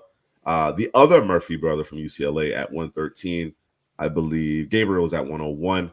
Might be a little low for us here. Audric Estime, Isaiah Adams, I thought was impressive as well. We talked about getting to see these guys live, getting a chance to see them play actual football at the Senior Bowl. And, of course, they help themselves. So Isaiah Adams is another interior offensive lineman that got to pay attention to. He's going to be a guy that I think is going to find his way into a starting lineup sooner rather than later. Javon Foster, Gabe Hall had a real big day one at the Senior Bowl. It was a little quiet after that. Figured him out. I think they figured him out. I don't think they were ready for what he was doing day one. He kind of hit rinse and repeat play after play, and people just couldn't stop it. They're like, okay, we know what's coming day two. Let's see if he adjusts. We know what's coming day three because he didn't adjust. So that's kind of where it kind of died out for him. Cedric Jones with a question here. Thoughts of Javon Bullard? That's my guy at safety. Yeah, he's a safety corner hybrid. He comes down, he'll play the slot. What I like about him the most is aggressiveness, intensity, good closing ability, and no fear. He's not the biggest guy, but he's not scared to come and bring pads also. I think he's a good compliment. I know you guys are going to, kill him about his pass coverage at the Senior Bowl, man. But, everything else looks good on tape for me with Javon Bullard. I think with Bullard, as far as the Senior Bowl, the one-on-ones in particular, I think with the safeties, a lot of times, it came down to leverage, right? Mm-hmm. Sometimes they just got beat, right? It happens. You get beat man to man. But I thought they made some interesting decisions in terms of the leverage that they were taking, and they just kind of conceded the catch. You understand what I'm saying? So would have liked to see him. Not unlike what we saw from Sidney Brown last year, right? Sidney Brown challenged guys. Mm-hmm. He challenged guys in those one-on-ones, got physical, didn't win every rep, but he was able to put himself in position more often than not because he was willing to challenge guys in kind of an oppressed alignment. So I think that was kind of a missed opportunity, but yeah, I'm pretty high on Bullard as well. Let me say this, right? And I'm not trying to pick on coaches and whatnot, but I thought they may have done those safeties a disservice because all of them look the same when it came to how they got beat. When you talk about the leverage, I mean, that's a good point. Feet was flat on the ground. There was no That's a real good point. adjustments. It was weird. It's play after it just changed the color of the helmet, right? And maybe of the player a little bit, right? But it was the same look for all of them. And like you said, it was to the point where they just started conceding the catch, right? Yeah. Sidney Brown said, "Nah, I'm gonna take a different approach. I'm gonna put my hands on the guy. I'm gonna make it tough on, make it rough. Because for me, for safeties, I don't necessarily need to see them win every rep. Just win. Give me one or two. Let me see something different, right? And it all looked the same. And so, it's just a little down on the safeties, but I maybe it wasn't their fault. So maybe I'm gonna take it a little bit easy on them. But Bo Bray, nah, B. Nah, B. Nah, B. you gotta hold that one. You gotta hold that L right there. Yeah, yeah. Mr. C. Prasky, eyeballing his future guards in Seattle. I like it. Isaiah Adams. Hey, listen, you get Zinter at a discount, and Adams is nails, man. Listen, he's nails. He's tough. He's real good with that mirroring, bro. You going left, I'm going left. You go right, I'm going right. You go left, right, I'm going left, right. Like he was, you know what I'm saying? He was on it, man. And yeah, I like Adams. He had a couple rough reps, but he came back and he fought back and yeah, he competes. And he competes. Yeah, he helped himself. He certainly helped himself. Yeah. Yeah. All right. Foster Hall, Tyke Smith, DJ James. I mentioned the Auburn defensive backs, particularly Pritchett and James. I thought they helped themselves. Javian Cohen at 120. Christian Jones is a bit of a riser for us. The big question mark was his pass pro. Still an area that he's going to have to improve upon, right? But I thought he did a pretty good job in Mobile. He helped himself as far as answering questions about his ability in pass protection. You got Hopper from Missouri. Kyrie Jackson, I imagine when it's all said and done, he will be higher on our board. Cade Stover, Luafau, the linebacker from Notre Dame, Rasheen Ali, man, I wish we had got a chance to see more of him, but he was impressive day one, man. Looked like the best running back there at Mobile. He tore a pec, right? I think that's what it was. Was it a pec? I think it was rough, a pec, man. Yeah, that's rough because he's not going to be able to do a whole lot at the combine. You probably just do the interviews. Somebody gonna get a steal. Sucks. That Someone sucks. gonna get a steal. He's in a slide, and you're right. You're right. They have an opportunity to get a steal there, but his vision, patience, and that burst were impressive. And then, of course, what he does out of the backfield. Marshawn Lloyd took advantage with some additional reps, additional opportunities. He took advantage along with my guy, Michael Wiley from Arizona. We'll get to him in a bit. Dwayne Carter, Bo Limmer, the aforementioned Pritchard at 130. D-Kit, I think this might have been an oversight on my behalf. I think Jermaine Burton is entirely too low here at 131. So we'll get that rectified a couple of weeks here. Keith Randolph Jr. I know Drew has a problem with Tyler Davis being this low, and that's fair. That's fair. We'll have to work that out as well. Muhammad Kamara, mentioned Jarvis Brownlee Jr. Really impressive week from him. Really, really impressive week from him. Got physical, got his hands on the football. Guessed right when he got beat. You know what I'm saying? It was all working. He had it all working. Had a nice pick and INT return in the game. So he's a climber for us. I don't know how to pronounce his last name just yet, but the defensive lineman here from Alabama, Justin, you came away impressed based on what you saw, Headley. Jibo. Is that it? Is that it? I just threw that out there. Okay, I'm just checking. Jibo. Jibo. That's real easy, bro. Okay. It's probably easier than they were making it. But when I was watching Braswell, I'm watching Braswell and I'm looking, all right. Braswell's okay. He's a good player, but 92 Ibo Jibo kept on sticking out to me. Mm-hmm. I was like, he has very violent hands. He could get to the quarterback. He could guard the run. And those hands, man, it's just physical. And, if a guy's trying to block him, he's going to slap your hand down. He's going to rip you. He's going to get to the quarterback. He does whatever it takes to get into that backfield against the run or the pass. So, Ebo B.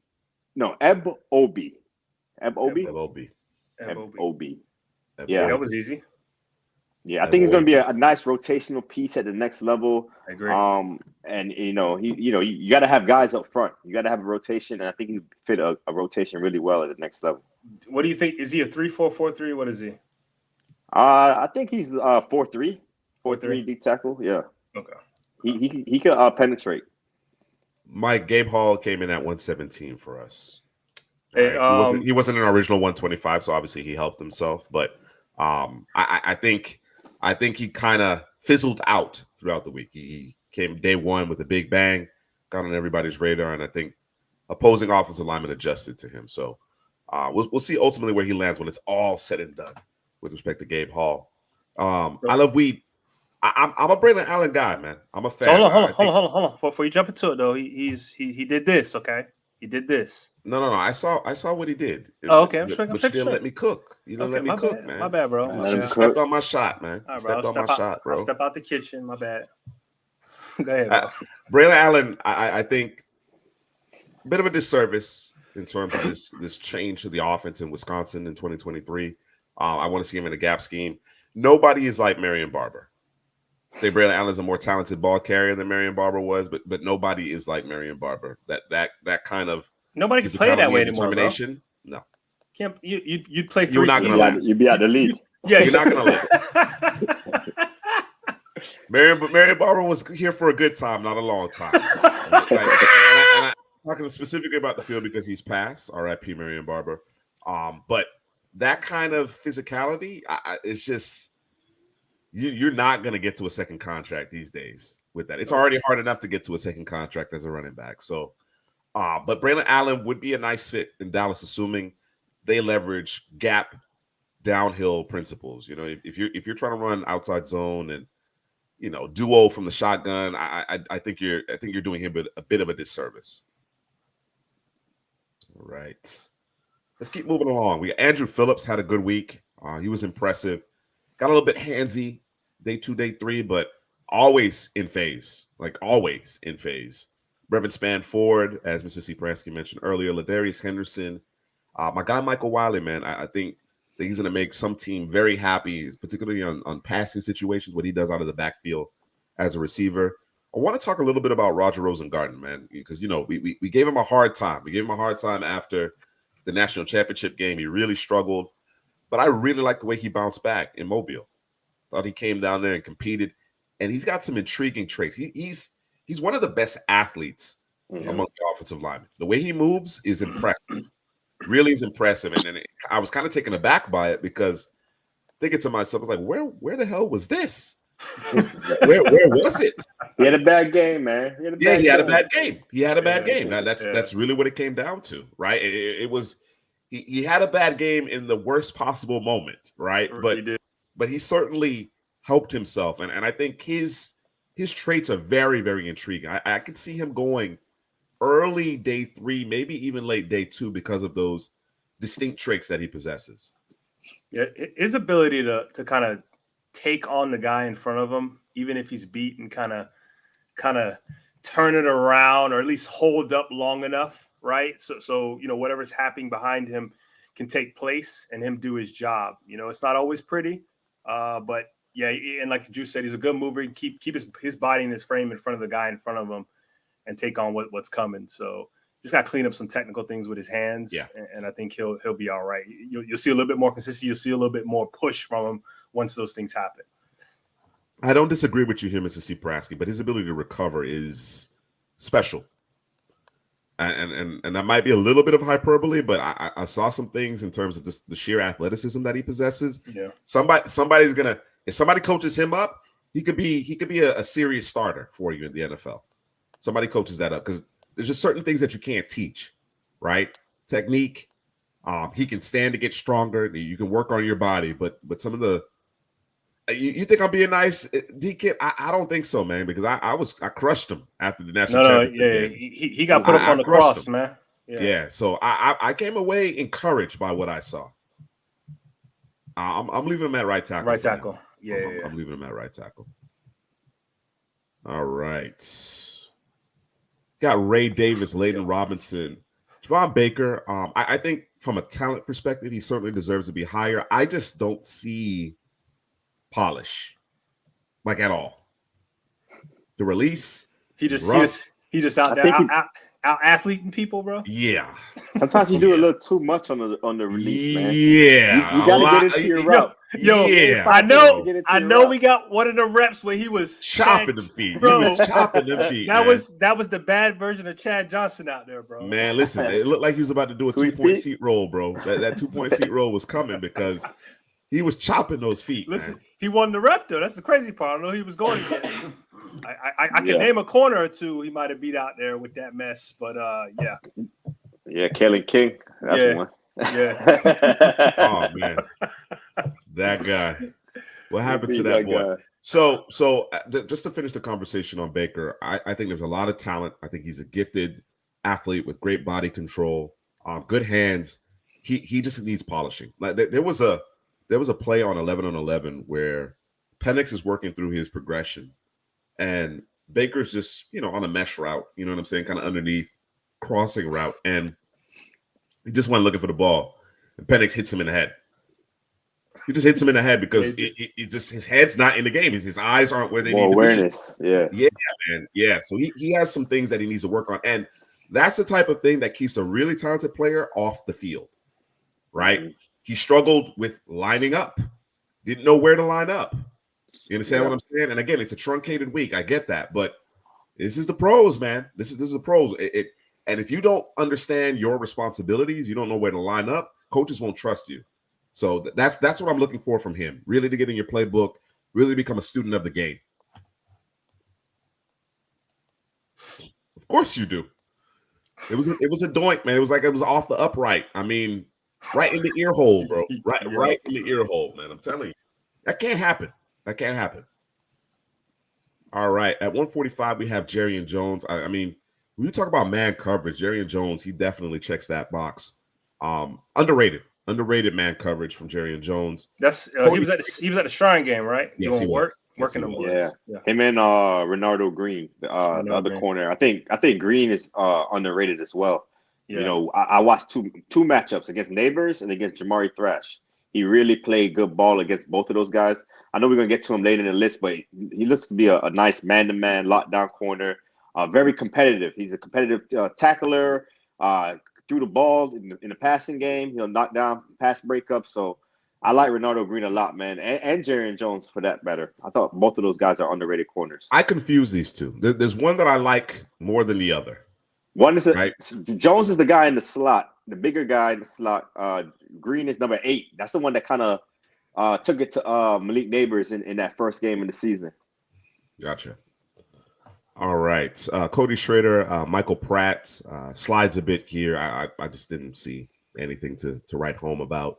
The tape is obviously more encouraging, but certainly the Senior Bowl performance left a lot to be desired. Johnny Wilson coming in at 148.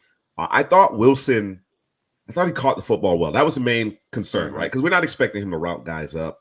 You understand what I'm saying? We're not expecting him to create uber amount of separation because he's a longer limbed player, right? But we wanted to see him catch the ball consistently. I thought he did that. Jalen Ford, he missed an opportunity. Was he hurt? I'm not sure. But either way, he missed an opportunity. He should have been there. Yeah. James Williams, he took on the assignment of playing linebacker, and it was an adjustment. It was absolutely an adjustment for him. He struggled, but I think that's how NFL teams view him, and he just needs to continue to work on his craft. I think 150 probably is the sweet spot. I see day 3. I see day 3 in James Williams' future. And I told you before, there was a bit of volatility there. It could go as high as round 2 to round 5. I think 4th, 5th round is a sweet spot for James Williams. All right. You go. There is the aforementioned Kalen King. Tumbling. Damn, D-Kid said 148 is still too high. Johnny? I was encouraged by the way he caught the football, man. You definitely have to have a plan for him. You're going to have a plan for him. But I like the way he caught the football, even in contested situations. So something to build on for sure. Kalen King at 151, Drew. I mean, we ain't got to talk about it, bro. Everybody know. Everybody know. He was the guy we were just like, okay, we just want to see you play corner, bro. We want to see you cover guys. Want to see how you compete. If you get beat, what does it look like after you get beat? He got beat, then he got beat, then he got beat, then he got beat like he stole something, and then he got beat some more, bro. And then he came back for day 2, and it was rinse and repeat. Came back for day 3, rinse and repeat, bro. There was never anything that I could hang your hat on, bro. I remember I used to retail. He undercut one route. It was nice. It was a nice play when he undercut one. Okay, got lucky, bro. Guess right. Listen, listen. I used to work retail, right? I used to tell my people, listen, I need to make sure XYZ is done, bro. I'm gonna give you a list of 20 things. I need you to hit make sure these 5 are hit, bro. Right? Make sure these 5 are done. When I walk in the morning, these got to be the ones that's done, bro. Walk in the morning, stuff ain't done. They come in. I'm like, yo, what happens if the boss walks in here? My boss walks in here. You ain't got nothing to hang your hat on. Nothing. You just out here in the wind, bro. Done. Cooked. And that's what Kalen King was, bro. Cooked. Overcooked, B. Barbecue sauce. and you know what's crazy is he was highly touted. Like, okay, he gonna turn it around, bro. And again, the corner position is not a position that you can get in your head, because once you get in your head, it's over. And that's exactly what happened. I mentioned it before. It does look like there's a lack of confidence because there's no adjustments. Nothing. There's no adjustment whatsoever. So, yeah, strange situation there with Kalen King. All right. How they take us through 150 through 160? And anybody in particular you want to discuss? Yeah, bro, here we go. Jaquan Jackson. I ain't talking about Jaheim. A lot of tight ends. Jared Wiley, J.D. Bertrand, Ben Sinnott. Yeah, let's talk about the tight ends because we're talking about who's tight end 3. I said Theo Johnson, Penn State. Ben Sinnott, I was watching a game, a defensive player against him, and he kept on showing up. I thought that the Senior Bowl, he did okay, but what I saw on tape for that limited time, I was like, he's better than what he showcased at the Senior Bowl. So I'll be interested to dig into Ben Sinnott because he has that outside chance also of being tight end 3. Jaheim Bell, super athletic. He runs in a straight line though. He's not really a guy that can wiggle and get open, even though he did beat Cam Kitchens on a slant. Bad leverage, I guess, for Kitchens. But those tight ends, Jaquan Jackson, he could fly. That 2-lane receiver, he could really fly. And J.D. Bertrand, he was doing work. He was doing work at the Senior Bowl. I thought he helped himself out. To me, he's like an inside the box linebacker, instinctive. Run stopper, he could do that all day. So, those are the guys right there through 156. Hey, Jake Bobo or Johnny Wilson, Drew? Who you got?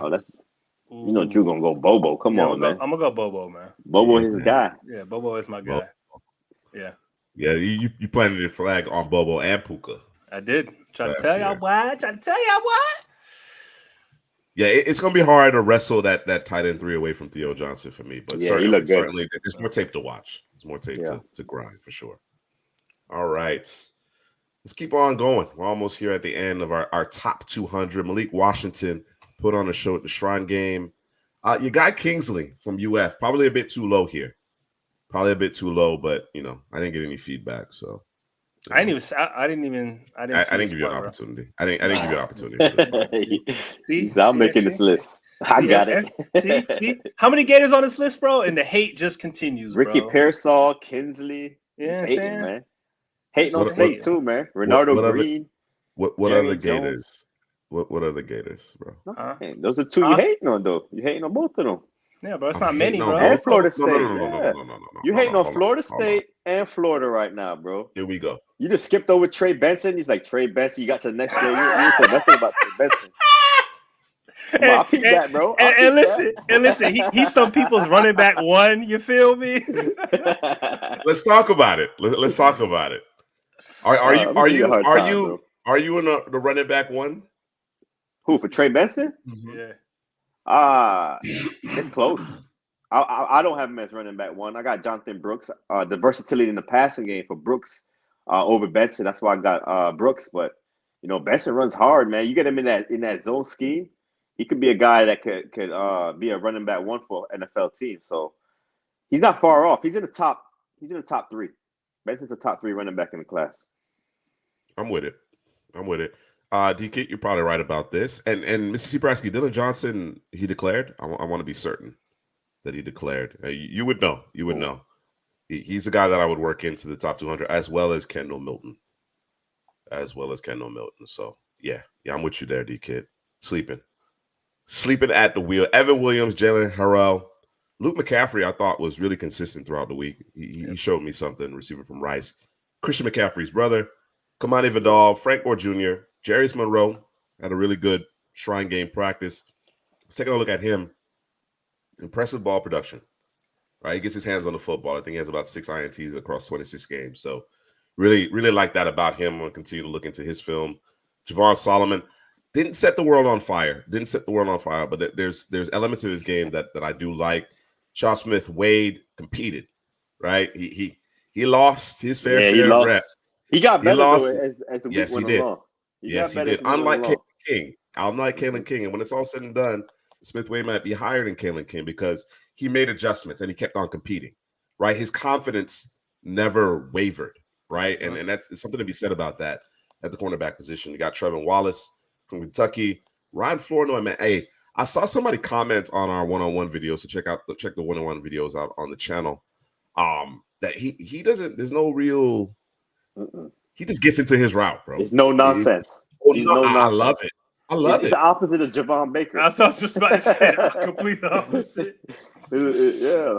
I love it. And it serves him well. He gets into his route, no nonsense, and he's where he's supposed to be in order for the quarterback to deliver the ball.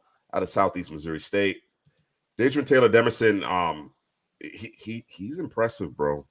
I encourage everyone I gotta watch him. Watching here to check him out. Delmar Glaze competed. He's a toolsy guy. He's a toolsy guy. So we'll see ultimately where things land with him. Anais Smith, he's stocky build, man. Stocky build, slot receiver. He'll have a role. I don't think he'll necessarily be heavily used in an offensive attack, but he'll certainly have a role. Tyrese Knight, always around the football, tackling machine out of UTEP. Colton Johnson, MJ Devonshire, Malik Mustafa, all guys who, maybe lacking in something, but I think they all compete. I think they're all going to have roles and sub packages early on in their careers. Got Josh Proctor, Lomea Sataoa, I believe is how it's pronounced, interior offensive lineman from Utah. Strong. There's a lot of strength there, but technical wise, he needs to improve. Brandon Coleman, Jalen Simpson, Matt Gonclaves, Xavier Thomas turned some heads at the Shrine game. Marcus Jack Saint, he caught that big TD pass at the Senior Bowl. I actually thought, depending on the route, he's limited. Let me put it that way. He's limited. But there are certain routes that he really excels at. So you just got to understand how to deploy him in your offense. Jordan Jefferson, Isaiah Williams, Michael Barrett, 188 through 190. And our final 10 here, I got to talk about my guy, Dylan Lobb, man. Yeah, pass catcher. Running back from New Hampshire. I mean, very, very impressive pass catcher out of the backfield. I mentioned it on Twitter. I think coaches are just going to love him. They're going to love him because he's so good in the passing game. He's a route runner. He has great hands. I saw him routing up corners out there in the one-on-ones, right? And then, of course, as a ball carrier, as a running back, it's no nonsense, right? I'm supposed to hit the A gap. I'm supposed to hit the B gap. Whatever the case may be, I'm going to get there, right? I'll protect the football. So may not wow you, in terms of the physical tools necessarily, but I think he's going to be a coach's dream because he's going to be exactly where he's supposed to be, and he catches the ball so well out of the backfield. Yeah, now that you mentioned that, Juice, you mentioned what you were describing Lobb as. A guy came in my head from last year's Senior Bowl. He got hurt for the Colts, Evan Hull. How do you put them running backs together, Evan Hull and I think they're comparable. I think they're comparable. I think some will lean favor Evan Hull in terms of his overall athleticism. Excuse me. Yeah, but Lobb might be a better receiver out of the backfield, bro. He's certainly comparable. He might actually be better. You understand what I'm saying? Like he looks like he could have a lengthy career because of what he does in special teams and catching the football out of the backfield, right? And just being that utility player that when called upon, he's going to do his job. You understand what I'm saying? Not going to wow you as a ball carrier necessarily, but I don't know who linebackers and safeties aren't going to be able to cover him, bro. They're not going to be able to cover him. Trevor Keegan actually left the Senior Bowl a bit early, but I thought what we did see from him was pretty impressive. Talia Tagovailoa, as D-Kit mentioned, definitely flashy. And we've seen that from him. We've seen the flashes from him at Maryland. Jordan Whittington, the aforementioned Renardo Green, because I'm hating. Johnny Dixon, Jordan Travis is another FSU guy, but I'm hating. Will Shipley, Braden McGregor, and I had to work my guy in here, Damani Richardson. I know we've missed some names here. I know there's a couple of things that we need to shake up, and as I mentioned, living, breathing draft board here, but that's going to round out our top 200. We'll revisit this in a couple of weeks. All right. Let's switch gears. Let's switch gears. We've spent a good chunk of time here on our draft board. Obviously, a lot to get to, but I want to get a mock draft in, man. I want to get a mock draft in. Mock it up.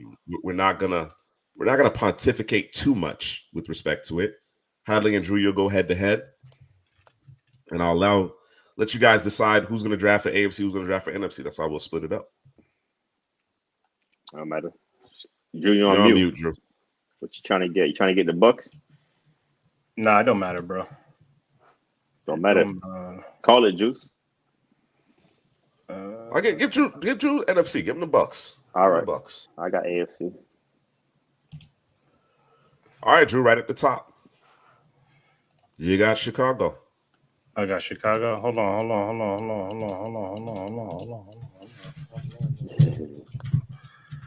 I gotta pull up mine, bro. I didn't pull up mine. Gotta get that backup in place. Yeah, get it back up. I hope I remember this password. And guess what? I don't remember the password, bro. Oh. Let me see if this do it. This don't do it. We're gonna have to just. Oh yeah, here we go.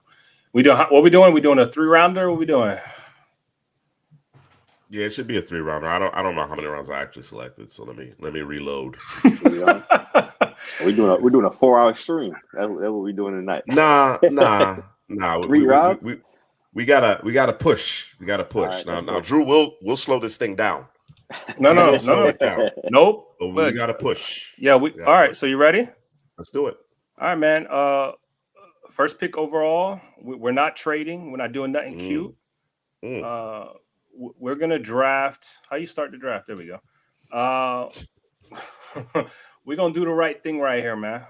We're gonna get Marvin Harrison Jr. second pick overall. I know people don't already like it. Curveball already. Yeah, we're gonna do it. I seen about 100 mock drafts and it was all Caleb Williams. Was it? Oh yeah. Well, that's what. It's like the short thing right now. All right. So we keeping Justin Fields in. That's what's going on. Oh yeah, What's happening here. That's what's happening here, man. Staying the course, man. Drew is staying the course. Despite gushing about Caleb Williams, he's staying the course. Yep. All right. Got the Commanders next, Drew. Let's do it. Oh, I got NFC. My bad. Thought he was going back. Okay. We're gonna do Caleb Williams right here, man. Easy peasy lemon squeezy. They let it fall to us, so we're gonna take it. Caleb Williams here to the Washington Commanders. Who's the new coach over there? Dan Quinn. Yes. Dan Quinn. Right. Yeah. Dan Quinn. So he got his guy, man. Caleb Williams. Quinn. Yeah, I'm gonna Tyler go. Davis was in like the 130 between 130 and 140. A little low for Drew's blood in particular. I think it was 131, bro. Yeah, 131. There you go.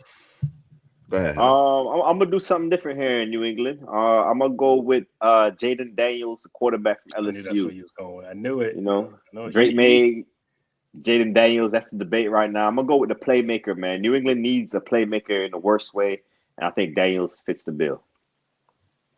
I like it. All right, man. We got the Cardinals, and I gotta. It's Malik Neighbors and Rome's Odunze, right? I'm gonna give the boys. I'm gonna be a little different. There's a lot of love for Malik Neighbors on the X.com, the Twitter space. So we're gonna Malik Neighbors, but I'm a Odunze guy, but we're gonna give him Malik Neighbors here for the Cardinals. It's the right decision. All right. Yeah, I think it's this the right is decision, bro.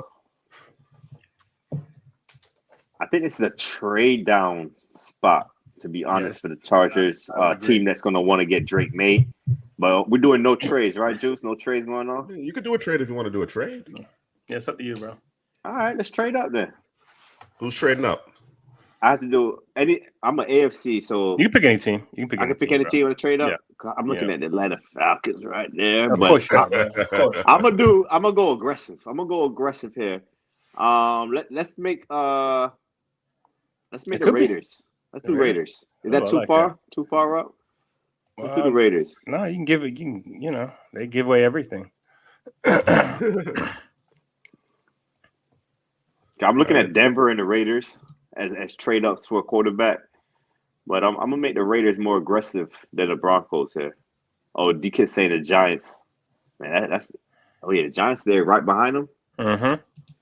Now we're going to Raiders. Raiders gonna get aggressive. All right. Raiders it is. So it's a first this year, first next year, and a third this year, and a third next year here. Oh, that's easy. Let's get it. And then we're going to a quarterback for the Raiders. We're going Drake May from North Carolina.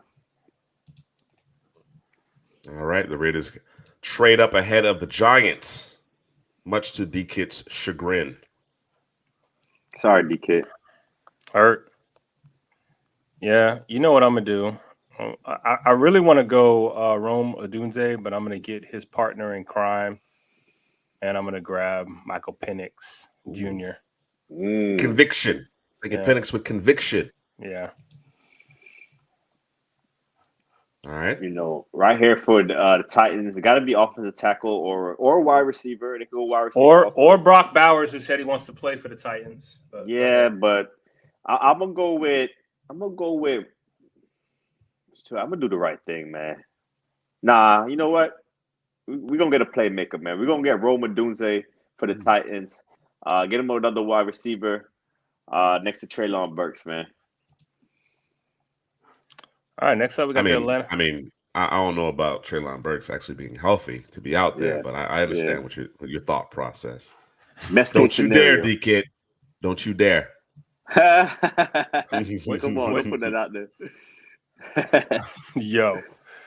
All right, so next up we got the Atlanta Falcons. They would have loved to have gotten a quarterback here, not necessarily trying to press for a Bo Nix or a JJ McCarthy. Maybe Spencer Rattler is a good consolation prize on the back end there. But for now, we need to get these boys a weapon. Can't do a Brock Bowers because they already got something like that in the guy, in the Gator over there. So let us grab, let's see, what receivers are left? Because the top boys is gone, man. You know what? I like Brian Thomas for these guys, man. Can I do that right here? You can, bro. You can. Come on, come on, Drew. Hey, you can. 8? No, let me. We got a receiver in the second round. There's gonna be some guys there, bro. Yeah, let me go to edge. My bad, bro. I'm gonna get y'all boys. Yeah, do the right thing. Latu. Get your Latu, man. Lock it up right here. All right, Chicago is back on the clock, and look at this. Couldn't have worked out better for him, right? And so we're gonna take our guy, our number one tackle. We ain't got him dropping to 18 to the Bengals and all that. Boy, Lance Zerline out there. Yeah, bro. And 18. Everyone's worried about Olu's power, man. Yeah, I don't know what they're talking about. Olu Fashanu. All right, the Jets. I'm gonna go tackle also. I'm gonna go get Joe Alt, man, for Notre Dame. Yeah, the way things are shaking up, Alt will be the first tackle off the board. The way things are shaking up. All right, for the Vikings, these boys can kind of go anywhere. And there's a guy that I love for this team. This player here, I think, would fit two teams right off the top of my head perfectly. In Jerzon Newton, I think he would fit with them and as well as the Texans. They give a match made in heaven for the Texans, but we're going to take him here because we don't know what's going to happen with Daniil Hunter. So this is the next best thing. So, and he don't have two gap in this game. It's interesting that you mentioned Daniil Hunter because he's an edge, right? And yep. And while Newton can play and in an odd man front, you know, what you want to do obviously is put him at the 3 technique and let him go to work. So interesting. All right. Johnny Newton it is.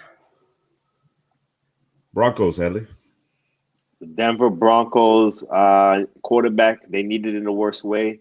But I'm gonna do something different, man. I'm gonna go get them a corner, man, to go opposite Patrick Surtain. I'm gonna go Terrian Arnold to the Broncos. Cornerback one.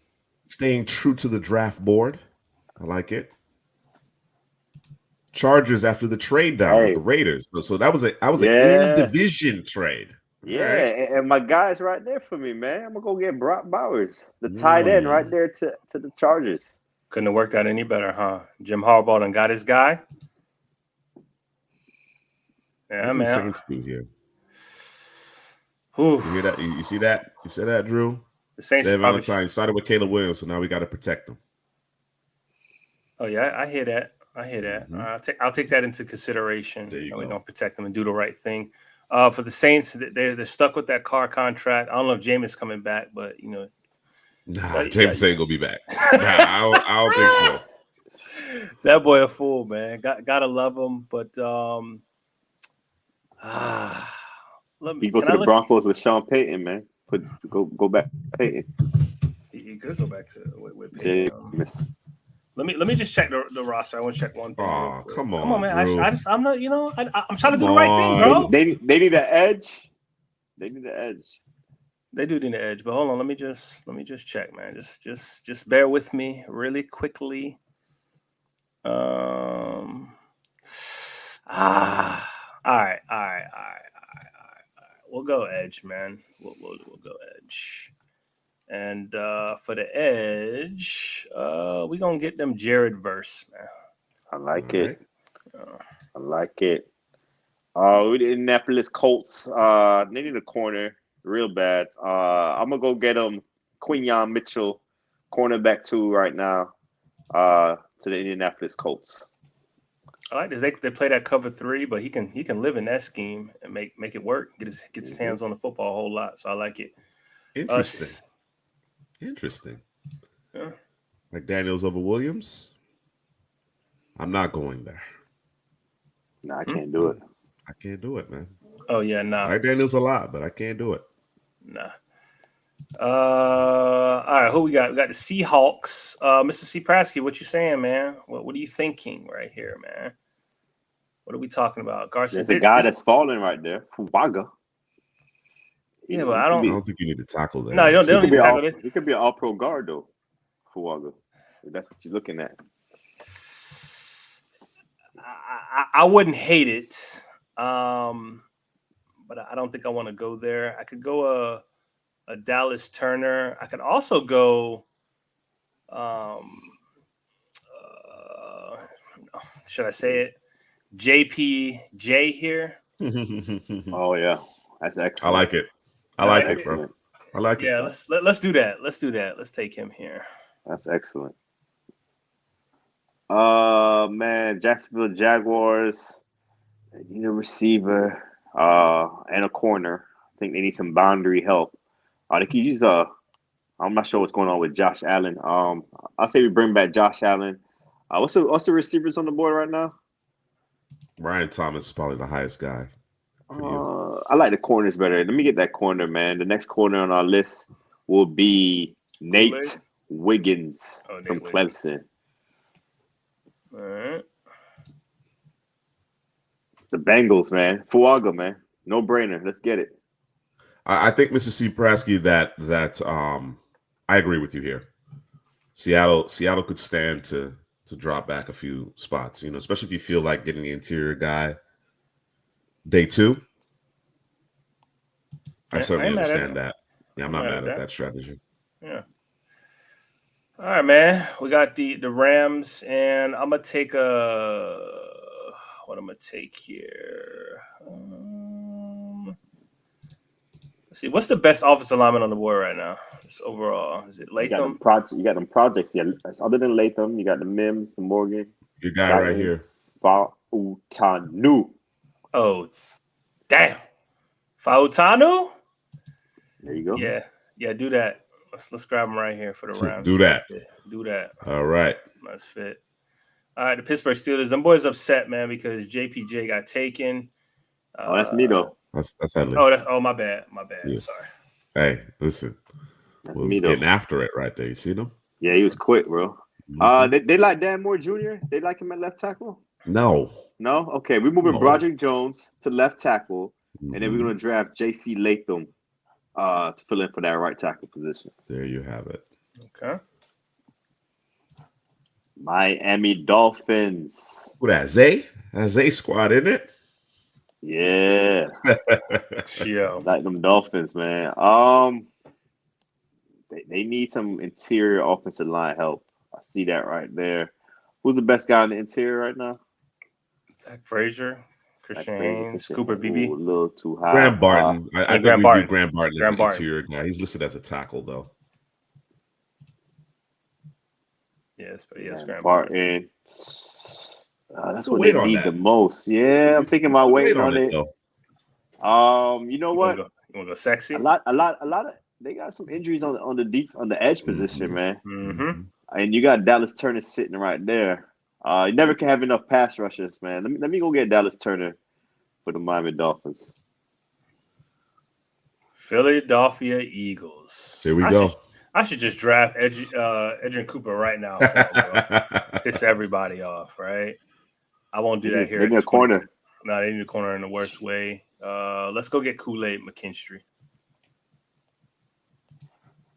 Kool-Aid it is. Texans. All right. We got the Texans on the clock. You can get some defensive help, man. Interior pass rusher. Looking at that. Garnered, he might not come back. So they might need a edge rusher also. So I'm going to probably go defensive line. Let me see the defensive line positions. Inside and outside. You got Murphy. And then the edge is Trice. You got Robinson out there. Ooh. Yeah, I like that name right there. Let's go get Darius Robinson for the Houston Texans to replace Garnered. You can slide inside if you need him. Won't hurt. Pause it up.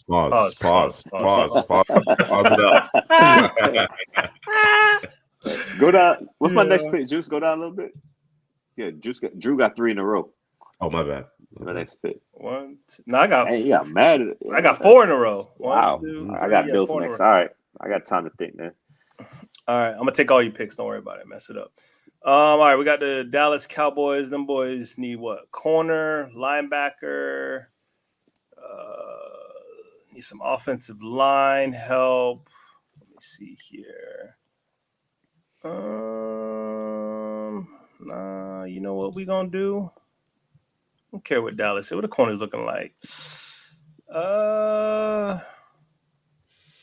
So you get Trayvon Diggs back, but they said Deron Bland is toast out there, man. Yeah, if Deron ain't back playing nickel, he has to go back to playing the nickel. If he ain't picking the ball off, he Quentin Mitchell got taken already, right? I don't see him on here. Yeah, I picked him. Okay, so I just want to make sure. I like that one, D Kid. I do. What D Kid saying? I think if I'm not mistaken, that they were considering selecting Mozzie Smith in the first round last year. So would you take? Yeah, that'd be back now. To back. Yeah, that'd be back. You know what I'm saying? Interior defense. Wait. What am I thinking? What am I thinking? They took Mozzie Smith. Yeah, I was gonna say. They actually took Mozzie Smith. I don't think they're gonna go back to back with it. Yeah. Damn, I want to go Rick Straw here, but I'm not mad at that one at all. Yeah, I'm not mad at it either. Got Cooper sliding. Cooper DeJean sliding. You do, don't you?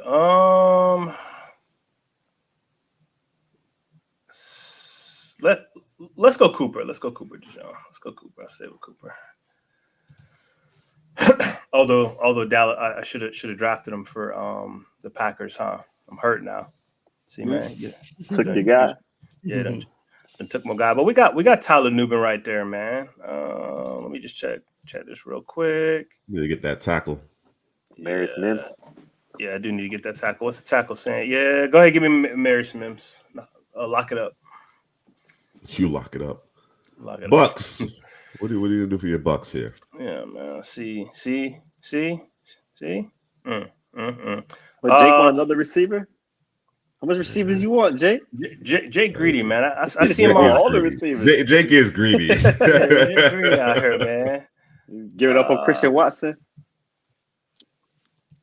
No, it'd be all right. Let me get for the Bucks. I kind of like this one, Mrs. Zebrowski.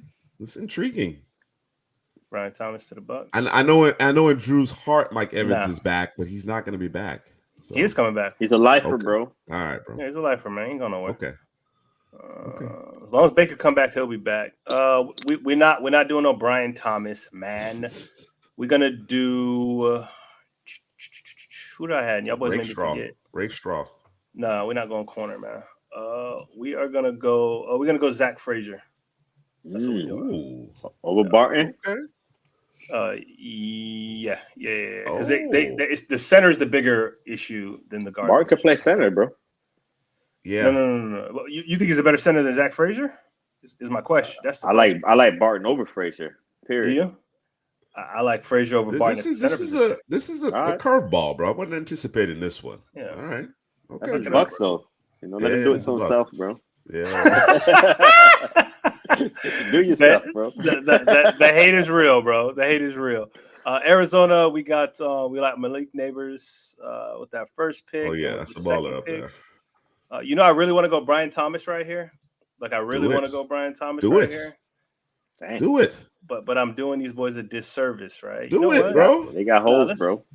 They got a lot of picks too. Do it. Yeah, let's hold on. Let me just check it. Yeah, let's do Brian Thomas, man. Ooh, we got Neighbors and Brian Thomas. Bro. Yeah, LSU boys. Yes, all sir. Right. Okay, I was thinking Brian Thomas for the Bills, but I'm gonna go with that power edge, man. I'm gonna go with that power edge, Braylon Trice. The Bills need help defensively in the trenches. Bills are electric. What you saying? What you saying, electric? You wouldn't go Chop Robinson here? I think he's okay with the Braylon. I want a physical run stuffer, bro. Okay.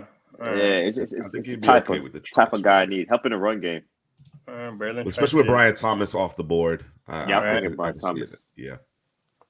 All right, this is cornerback. These boys need cornerback before cornerback because I can't watch your boy no more. Sutton. I can't do it, bro. Just go Enos Rexstraw right here. Lock it up. All right. Got the Baltimore Ravens. I think a receiver is a need for the Ravens. What receivers are out there? Matabuke. They need to do something with him. They need to re-sign him. Troy Franklin, Keon Coleman. Big body receiver, man. Yeah, I'm gonna go get Keon Coleman, man. I'm gonna go get Keon Coleman for the Ravens, man. I am mad at the pick. Like if he ends up there and there's other guys on the board that that maybe should have gone before him, I wouldn't be mad because of the receivers they already have on the team. I think it's a solid pick for those guys. Yeah, I think this is another team that need a wide receiver. Mm-hmm. The Kansas City Chiefs also need a tackle. You think Donovan Smith will be back next year for these boys? He's starting? No? Nope. All right, so we need a tackle then. We need a tackle or a receiver. What's the tackles on the board? Jordan Morgan, Tyler Guyton, Kieran. Tyler Guyton. That's the one, bro. Yeah, Guyton. Kingsley. You got Kingsley too. Ooh, Kingsley. Yeah. Mm-hmm. Yeah, Kingsley's my guy. I don't hate this one. I don't hate Adonai. They do need a receiver, but it's so many receivers in this class, bro. Let me go get the tackle. Let me go get the tackle first. I'm gonna go get Kingsley. I think Kingsley over Guyton, man. We've been saying that, so I'm gonna stick to it right here.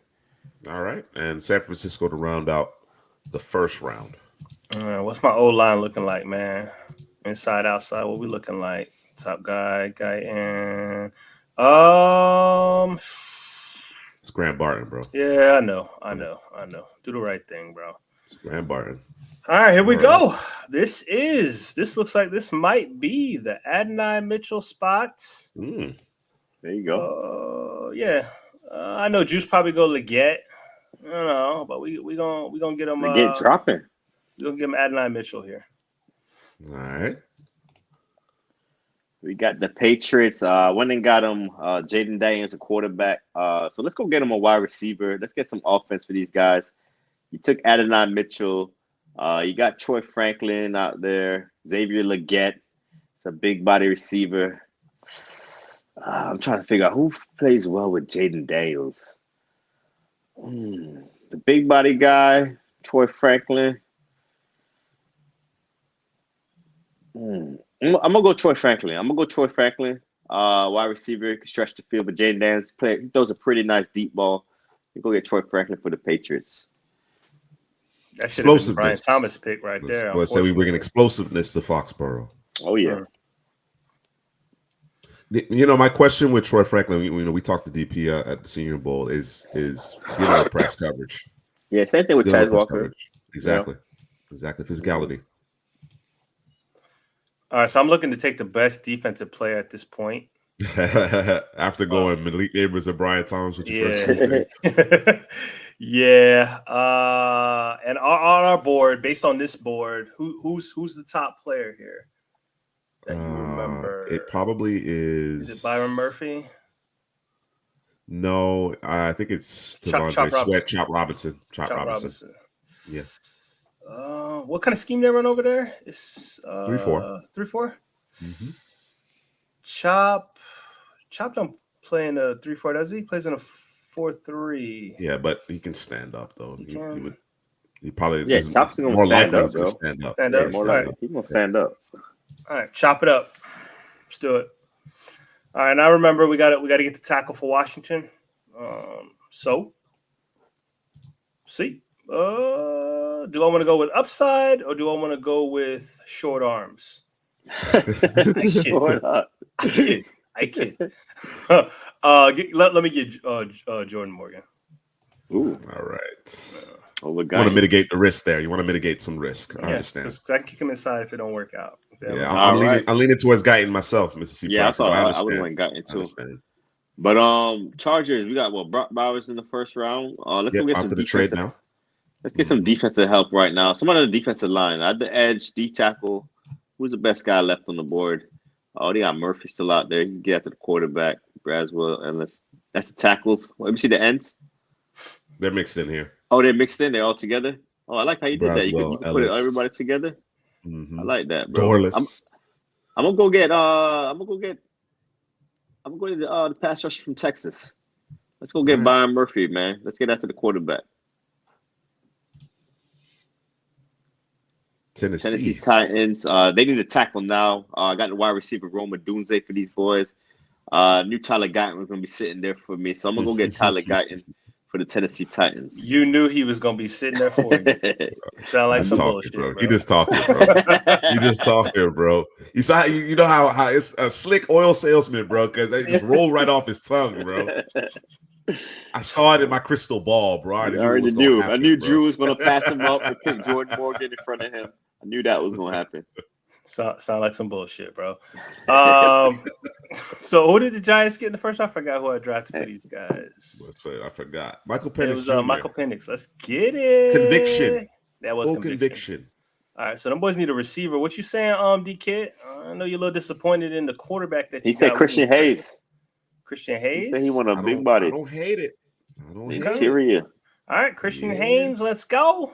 Let's protect him. I don't hate it. Over Cooper Beebe. So Christian Hayes left a serious impression. Oh yeah, on D Kid for sure. Christian Hayes. We got 5 picks in a row. What's my next pick? The Jaguars. Hey, this is Raiders. The Raiders. This is payback for when me and Juice did a duel and Juice had to do the NFC. I just sat back and was just waiting, bro. Fell asleep a little bit. You feel me? All right, man. So for the Commanders, we got the protection. We got the quarterback. You started that process. There's more work to be done. No. There's definitely more work to be done. I'm tempted to go back to the offensive line. Who made the suggestion for the offensive line? Who was that? My guy. His name's escaping. David Valentine. David Valentine. You still there, man? What you saying? You know, we can do this together. You know what I'm saying? But y'all boys need everything on the defensive side. So let's look at defensive side of the football. Can we? Who's the best player remaining of all defensive players, according to our board? All right. And that's Dan Quinn. So it's a 4-3 defense. Chris Braswell would actually, I think, be a good fit. Yeah, here. They lost all their edges. Yeah, I think that might be the guy. I like him, his fit here. Yeah, let's I don't think he's the highest on the board. I'm pretty sure he's not because Sweat's still here. But we're gonna take Chris. Let's take Chris Braswell. No. Let's do a juice pick right here, man. Brandon Dorless. Let's take him right here. Dorless. Yeah, there we go. Brandon Dorless. All right. Next up, we got the Green Bay Packers. Jake, you still there? What do we do in the first round for the Packers? We took Mims. All right. Very much on brand. Yeah, very, very much on brand for sure. What safety's out there? Let's get us Tyler Newman right here, man. Can I take him off the board right here? Or does Jake prefer Cam Kitchens? It's already been done. It's written. It has been written. It has been written. Tyler Newman it is. All right, lock it up.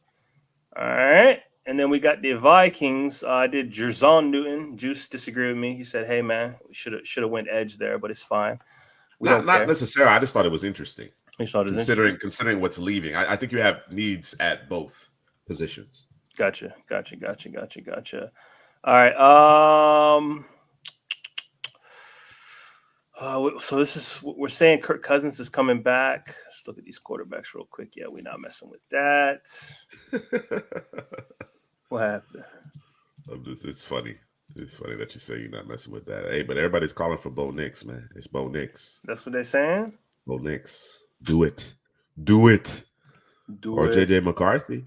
Nah, I'm gonna go Bo Nix. Oh, damn. Both of them still on the board still? Yeah, they are. Bo Nix. Bo Nix? Yeah, all lock right. it up.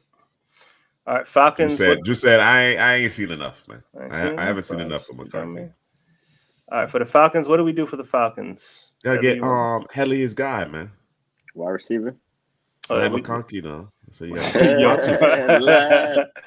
we got a Latu in the first round, and so we need a receiver. I don't want to force it. Oh, let's do something. Or JJ McCarthy. Ooh. Helly, how you feel about JJ McCarthy? I'll take him in the second round. Take him in the second round? Okay, then kick it to the Falcons. Yeah, I'm taking him in the second round. All right, man. Let's do that then. Let's ruin this franchise. Oh man. And let's take JJ McCarthy. Ruined. Lock it up. Dang. Ruined.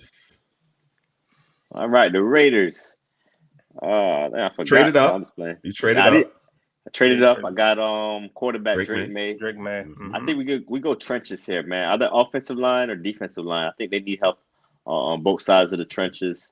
So let's put all the filters on there, bro. Yo, I like the filters. All right, so I'm looking at everybody here. A physical guy like Chris Braswell, Jonah Ellis, how about Sweat? Chris Jenkins, Patrick Paul. Oh, Sweat. Yeah. Let me go get Sweat right here. Show up that run defense for the Raiders.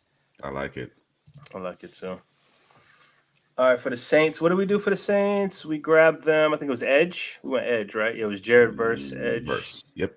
There. And so now, do I want to go? I think I might want to go back to the D line. We're gonna go back to the D line. You see your boy, is it Jordan Cameron? That boy just talking trash, bro. It's calling Ryan Jensen a trash can, bro. The disrespect, bro. Man, the disrespect. Let me see here. Boy, that boy Cameron Jordan on his last legs, man. Yeah, he really is. It's time to wrap that thing up, isn't it? You done drafted his replacement in the first round, didn't you? Isn't it? I did. Was it Dallas Turner? Oh, you got Verse. Nah, I got Verse. I don't know if it's worth it to go. Let me see. I think I can wait a little bit longer. So we'll wait a little bit longer. And we're gonna go. We're gonna go receiver. What's that receiver for me? I honestly, this is just my opinion. Obviously, you do as you see fit. I think you have to address your offensive line here in New Orleans. Bro, this is sabotage. It's your last pick. This is your last pick. So, but I hear you. Sabotage. Oh, for them? Oh, them boys ain't got a third round pick? No third round pick. Oh, wow. Okay, yeah, you're right. All right, O-line it is then. Yeah, because your boy, you're gonna kick your boy inside, right? In all likelihood. Penny. Yeah. All right, let me see. Let's go. I don't want to force it now. I guess we got to go Patrick Paul, man. Yeah, let's go Patrick Paul here. All right. Lock it in. Colts. I think I got Quinn Mitchell, corner with the first pick. So you did. I did. I want to get this defensive line right, man. To get after the quarterback. They don't really have no guys other than DeForest Buckner. That's the only guy that really scares you on the defensive line. So I'm gonna go grab Chris Jenkins. You know what I'm gonna do? Oh, Isaac out there. He's really good in the run game. Isaac showed me something now. Better that pass rush game. Showed me something. Yeah. Screaming off the edge. I'm gonna go get Chris Braswell. I'm gonna go with Chris Braswell. I know I was talking greasy on him, but you were. You know, I like how he played at the Senior Bowl. He gets off of blocks. You know, that's what I like about him. He uses his power and his strength to get off of blocks. Yeah, absolutely. All right, D-Kit's calling for the Cooper BB. What have we done here to this point with the New York Giants? We got Christian Haynes, so we're going back to the O-line. Michael Penix. You need two guards. You mean Christian Haynes. What's his name? Will Hernandez ain't working out, bro. Well, Hernandez don't play in New York. I know he don't, bro. No, it didn't work out. Didn't work out. They we were high on Will Hernandez. We were high. They brought back a guy for them, man. Like Pugh. Didn't they bring back Justin Pugh or something? Yeah, they brought Pugh off the couch, bro. Off the couch. Cooper BB it is, man. Lock it in. Cooper BB. Christian Haynes, Cooper BB. Yeah, that's ugly. Right? Greasy. That's nasty. Yep, greasy. Who the center? Who the center for them boys? JMS. Oh my gosh, bro. Hey man, that means Saquon ain't going nowhere. He gonna run right behind that. Tote it. Yeah. Sticking with Daniel Jones, right? So you drafted Penix for him. I got Penix, yeah. Okay. I like it.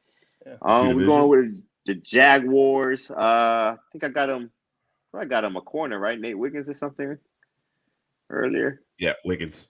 All right. Let's go get him a wide receiver now, man. Let's go get him a wide receiver. I'm not sure if they're bringing back Calvin Ridley.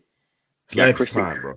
Legs. It's time. Yeah. We need a big receiver on the outside, man. You're right. Let me go get Xavier Leggett XL to the Colts. To the Jaguars, I mean. Call them boys legs. Legs. Who we got next? The Bengals. Uh-oh. Rose up. Uh-oh. Man, that's why we got the backup, bro. You got a backup? Yeah. There we go. There you go. It had to think. I don't freeze over here, bro. Yeah, Wi-Fi. Yeah, bro. What you doing, bro? We got the Jags. Bro. We got it, man. The Bengals, I went and got a steal in Fuaga in the first round. Might have to go get a receiver now, man. T. Higgins, Tyler Boyd might not be back with the team. They do need interior defensive line as well. I think Michael Hall Jr. would be nice right there. Maybe we could wait on receiver, man. Yeah, let me or Chris Jenkins, Michael Hall Jr., Leonard Taylor. It's three guys right there. Ooh. I'm gonna go get Michael Hall Jr. I'm gonna go get Michael Hall Jr., man. I like what he did at the Senior Bowl. You got after it, 3 tech right there for the Cincinnati Bengals. Keep him in Ohio right there. Philly. All right, Philly, we got Kool-Aid in the first round, and we're going to get the linebacker in the second round. I like it. Ain't nothing y'all can do about it. Hit me down in the comment section. Tell me why this is the wrong pick, but we're going Edgerrin Cooper. Lock it up. I like That'll be one. All right, Rams. I forgot what we do for the Rams first. I think we were offensive line, right? Was it Falatano? Yeah, it was Falatano. You got it. Yep. Okay. All right. So let's see what we got here. If we go corner here. You kid laments. Let's see. Corner. Who's left? They got Christian Abrams Drain, got Max Melton. Let me get Lassiter? Lassiter at the top there. I see him, but I'm feeling you're not feeling Lassiter? Oh yeah, no, let's grab Lassiter. Let's do that. Ooh, you done took my guy, Drew. Sorry, man. I'm going there next for the Steelers because in the first round I got a tackle, J.C. Latham. So let's go good corner right now for the Steelers. You can get your boy Chris Abrams Drain. You want him? Who? Chris Abrams Drain. Who? Nah, I ain't gonna get Abrams Drain. They need an outside corner too. How about KK, bro? Kayleen King, bro. Nah, I like TJ Tampa right there for me though. Yeah, I like him, man. Physical corner. It fits the Steelers, man. What they like to do on defense. So let's go get TJ Tampa, Joey Porter, man. We're gonna lock it up on the outside. Beating guys up on the edges. Yep. Breaking news from Gavin Estes. Pause. What are we pausing? Yeah, I heard it too. Beating guys up on the edge. Oh no.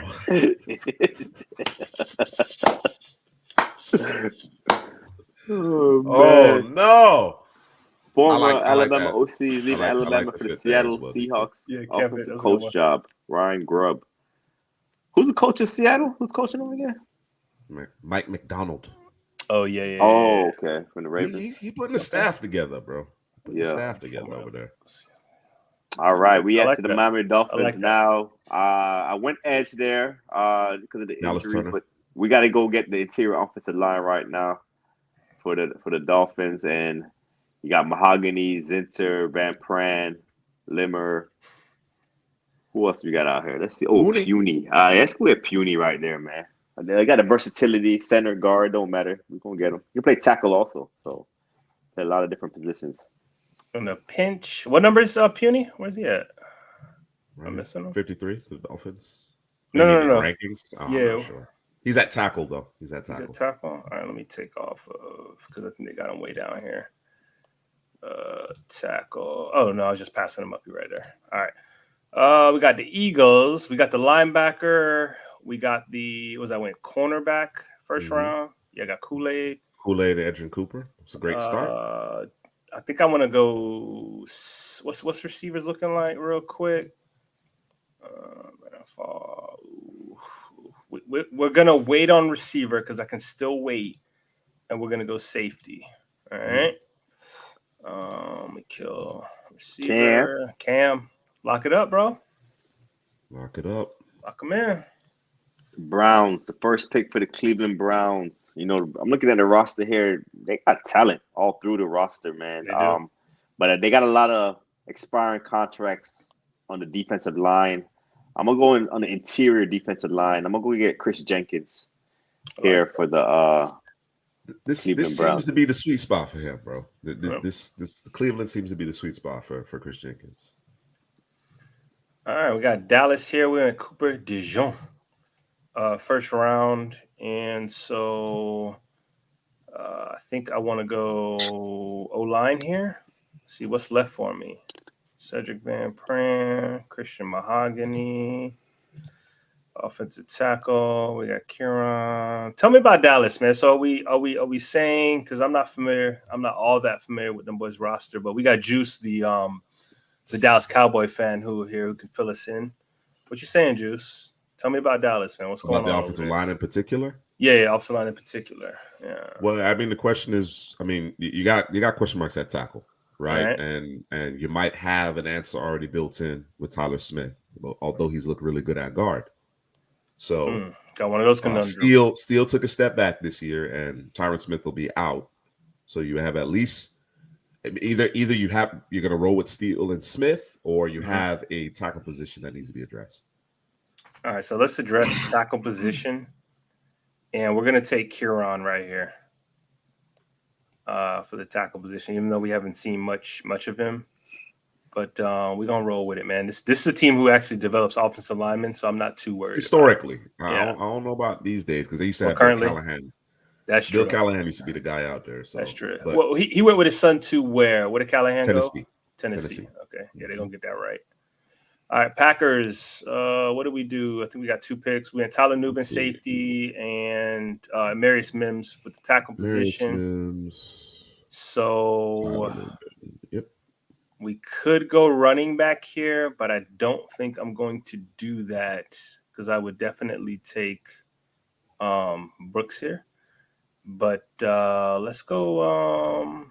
Let's see here. D line wise. Ooh.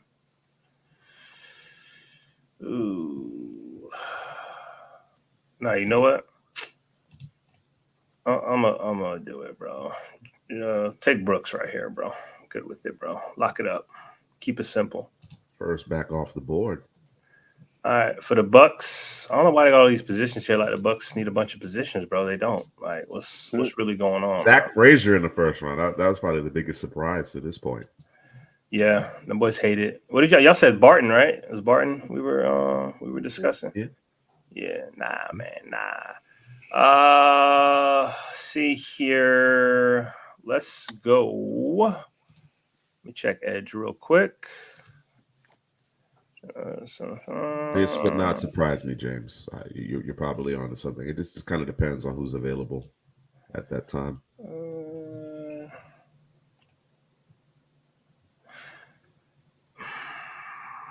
I don't know if they would do that. What did I do first round for these guys? Zach Frazier. Okay. All right. I think I know where I want to go then. just clear this right quick. Oh, nah, I think I can wait on this position, though. That's why. All right, so we're going to wait. And let me grab...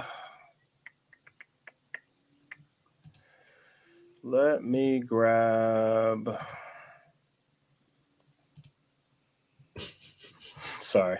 It's my team, bro. I got to do the right thing. Feel me? They say JT Sanders. Nah. That's what I was thinking of taking. But now we're going to take Peyton Wilson. Peyton Wilson, linebacker, NC State. I like it. We got the Houston Texans up next. I got a what did I Devin get? White era is over. That shit's been over, bro. I got an interior defensive lineman for the Texans. Is that what I got? I believe so. Let's see. You got Darius Robinson. Oh, I got the edge. Yeah, I like it. I like that. We go interior defensive line or corner. I think opposite Stingley. Steven Nelson on an expiring contract. The Nichols on an expiring contract as well. Interior corner. You said interior corner or just you mean interior defensive line or corner? Since I got the edge last time, I think I'm gonna go corner for Houston, bro. You got your 2 state guys, you got your 2 Auburn guys, you got Max Melton, and you got Chris Abrams. Nah, I'm gonna go get somebody different. I'm gonna go get Mikey, bro. I'm gonna go get Mikey Sainristil for Michigan. He can play anywhere on the football field, man. He look like a DeMeco Ryans guy. He does. What'd you do with the Bills, man? First round, you went D-line. I think you went edge. Yeah, I went edge. Braylon Trice in the first round. So I'm gonna go back and get a receiver now. Let's go get a receiver. Let's go get. I got Stephon Diggs on the roster. You got Tez Walker, Jalen Pope, Ricky Pearsall. For now. Roman Wilson. Ooh, Roman Wilson. Brandon. Oh, no, we're getting Brandon Rice, bro. We're going to get that physical receiver on the outside. He going to catch the passes from Josh Allen, bro. He's going to catch those passes. Let's go with Brandon Rice. All right, Detroit, we went Rakestraw in the first round with the cornerback position. And I think we're going to go in the trenches if I can. And let me see here. Let me get I got you, James. It's coming. Let me get we coming next. I'm gonna get a decent Isaac. Let me get Isaac here, bro. I like it. Yeah, let me do that. Like it. Different body type, different skill set. Ravens, we got Keon Coleman, wide receiver. So let's go on the corner, bro. Side. Yeah. You know what? It depends on Marlon Humphrey because Brandon Stevens played pretty well last season. I like what I saw from him, but it's just aspiring contracts. Matabuki, Clowney. They need somebody on the defensive line, man. You got big Leonard Taylor right there on the interior. Austin Booker, I like. Austin Booker seems like somebody they would like also. Don't sleep on who the white boy now. Who the white boy? He coming soon. He's Kansas City. He's gonna be drafted by Kansas City, bro. Okay. Yeah, there you go. You know something, Juice. You know something. You think Leonard Taylor or you think Austin Booker here for the Ravens? I like both. Taylor. I like Taylor. Both. Mm-hmm. The reason why is because you do have the expiring contract of Matabike and they brought back what's his name? I know Travis Jones is gonna ascend, but they brought back who's that other big interior defensive lineman they have? Michael Pierce. Pierce is kind of at the end of his career. You know what I'm saying? All right. So let's go with LT3. That's what they call him, Juice. LT3. Leonard Taylor the third. Yep. Bro, LT3, bro, we can't come on, bro. LT3. And the Chiefs, man, Juice, foreshadowed it. He knew where I was going with it. I was looking at all my teams to figure out a good landing spot for them. And I think this is a great landing spot here for the Chiefs. We're gonna get Ladd McConkey, put him next to Rashee Rice, man. McConkey, man, don't sleep on him, man. He's quick. He's twitchy. He runs. He's gonna catch the football. You talking about guys that can't catch the football in the draft? That's a guy that's gonna catch the football, man. For Patrick Mahomes. All right, for the San Francisco 49ers, we went Graham Burton in the first half. In the second half, we're going to go cornerback.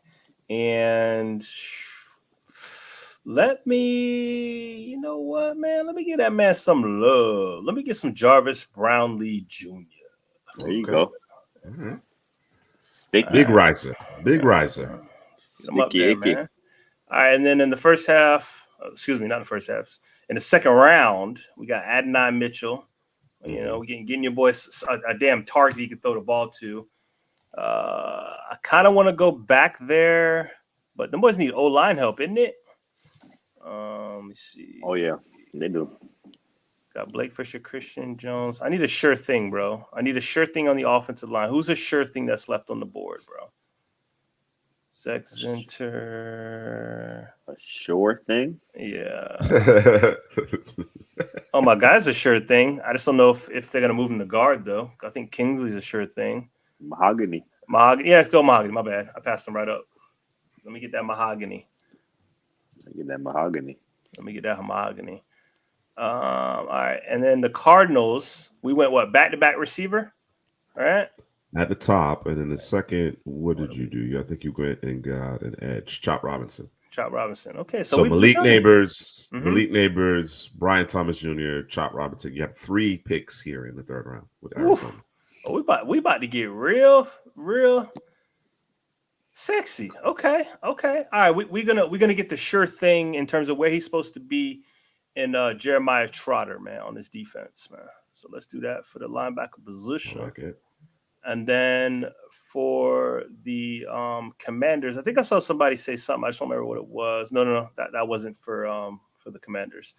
For Commanders, what did we do? We let's see here. We got Brandon Williams, Jordan Morgan, and Brandon Dorless. So we need to continue to build at each level of this defense.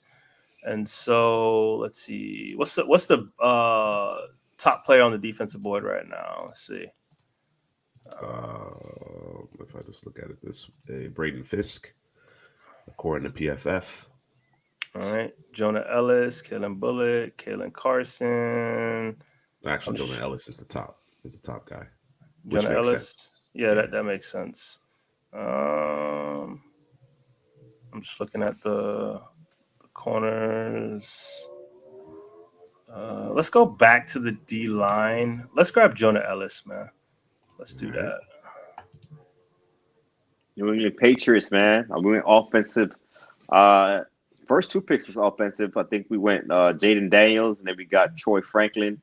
Yep. Stretch the field. So I'm going more offense, bro.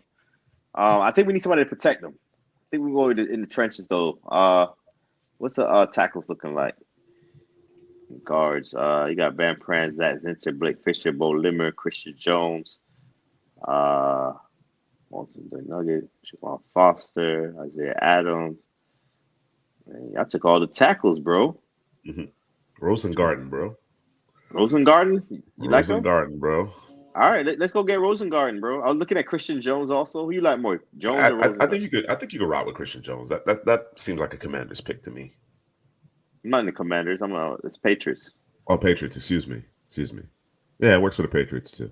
All right, let's go get Christian Jones from Texas, man. Protect Jaden Daniels. And then we got the Chargers. I went and got Brock Bowser. And Bowser out there, boy. What you know about that Brock Bowser? That's a beast, bro.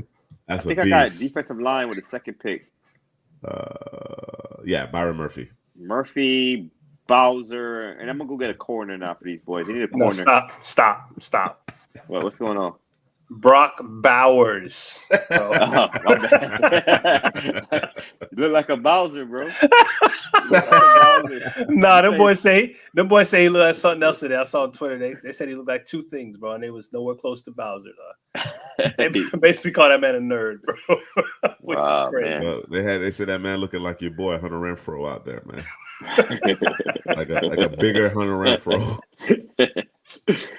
Yeah, we gonna get corner, man. They need a corner. They could use a nickel corner or outside corner. Man, there's a lot of good corners on the board, bro. A lot of good corners. But you know what? I like Renardo Green. Of course But you I'm do. gonna go your guy, man. I'm gonna go y'all guy, man. I'm gonna go Cam Hart, Notre Dame, man, the big corner on the outside. 6'2". Cam Hart. You got Hart, cuz. You got Hart. McConkley and Bowser, ain't it? I can't find Hart, bro. Hold on. What number was Hart? Oh, there you go. Got him. All right. I saw D Kit said The kid been complaining out here. no. D Kit we were supposed to go Leggett, but he went O-line, right? So you get what you get, but now you got and then you said Jalen Polk. I seen that. You want Jalen Polk, you want Ricky Pearsall, who you want? You got Xavier Worthy. What are we looking for a receiver, man? What you saying? Roman Wilson? Jalen McMillan, what you saying? Who you saying? Good What options. you saying? Some good options. You know what I'm saying? What you saying? Corley? Now we jump into Corley. Malachi. Damn, bro. Okay. All right. Get Ricky Pearsall. Lock it up. Terrible. Well, we'll take it. All right. For the Cardinals. Cardinals have been busy. They have been busy. Wait, let's just name it real quick. Cardinals. We got Chop Robinson. We got Brian Thomas. Let's start at the top. Okay. Neighbors. Mm-hmm. Brian Thomas Jr. Chop Robinson. And most recently, Jeremiah Trotter Jr. Okay. Two more picks. We need to get a corner. Okay. We're gonna skip over all the trash that is the Florida State. Okay. And trash. Let's grab a Chris Abrams drain right here for the corners. Now I like both of them corners for Florida State, to be honest with you. They might end up rating higher. We'll see. And then it's the Jets. My bad. Go ahead. Oh, the New York Jets. I think I got a tackle in the first round to replace. I got Joe Alt, man. And then now I'm gonna go. You know what? I'm looking at. They need a wide receiver, but I think they need a safety. I think they need safety real bad. Got my guy. I think there. Jordan Whitehead's out of there. Yeah, Chuck Clark probably out of there too. Mm-hmm. Who to say? Jaden Hicks, Bo Braid, Javon Bullard, Caleb Bullock, Cole Bishop. You got James Williams. Linebacker.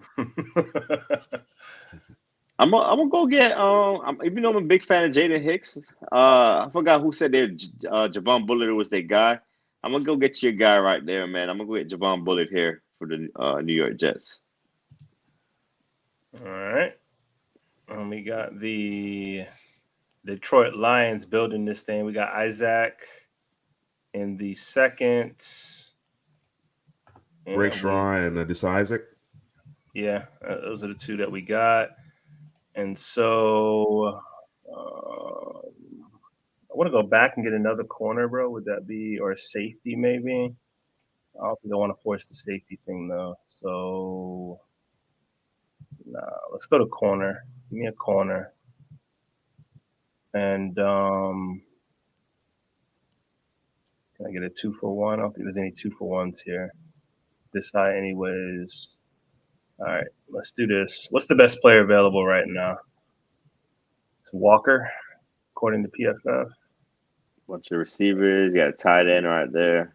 You go with Ricky Pearsall. A lot of receivers on the board right here. Yeah, it is. It's a ton of these boys.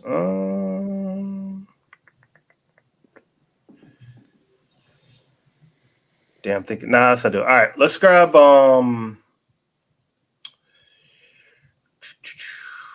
Let's grab Kalen Carson. Let's grab another corner, bro. Let's do that.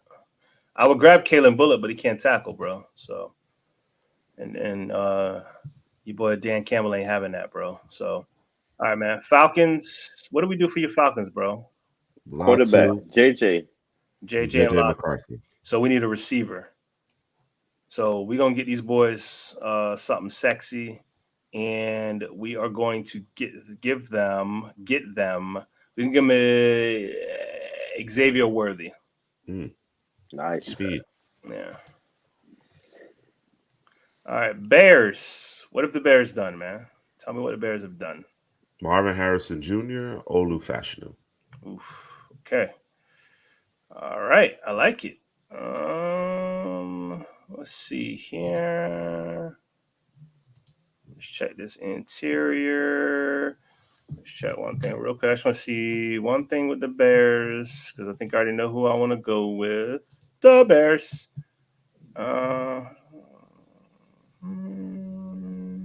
Say parasol right there for you, bro. DK, who are you trading up for? That's the question. The boys don't need that many receivers, bro. What we doing? It's gonna tell you more. Darnell. Oh, Darnell. Who I think it is. Yeah. All right, let's do it, man. Ricky. Let's get Ricky. Pretty Ricky, what they call him. Ooh, pretty Ricky. Let's get him, man. Let's lock it up. Oh, man. The Broncos. I think I got a corner first round for these boys. Terry and Arnold. Terry and Arnold. Oh, CB1 for these guys. Man, they can use a tight end. You know, JT Sanders still on the board. They don't got a quarterback though. They got a quarterback? Oh, you already know who to get, bro. No, they don't. We're gonna get Spencer Rattler, man. Let's go get Spencer Rattler from South Carolina. Showed up at the Senior Bowl. Best quarterback out there.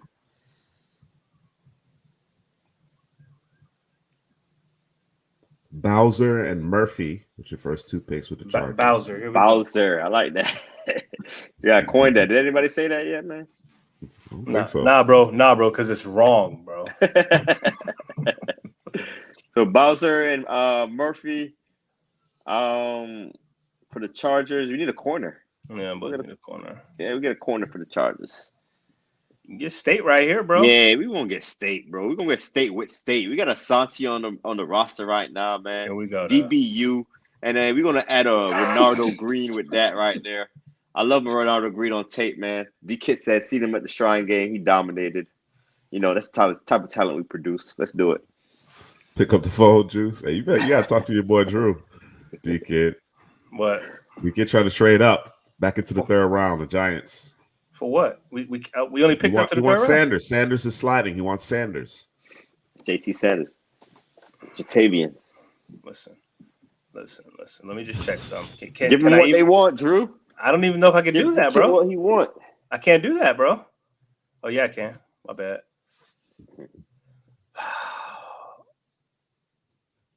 Sanders.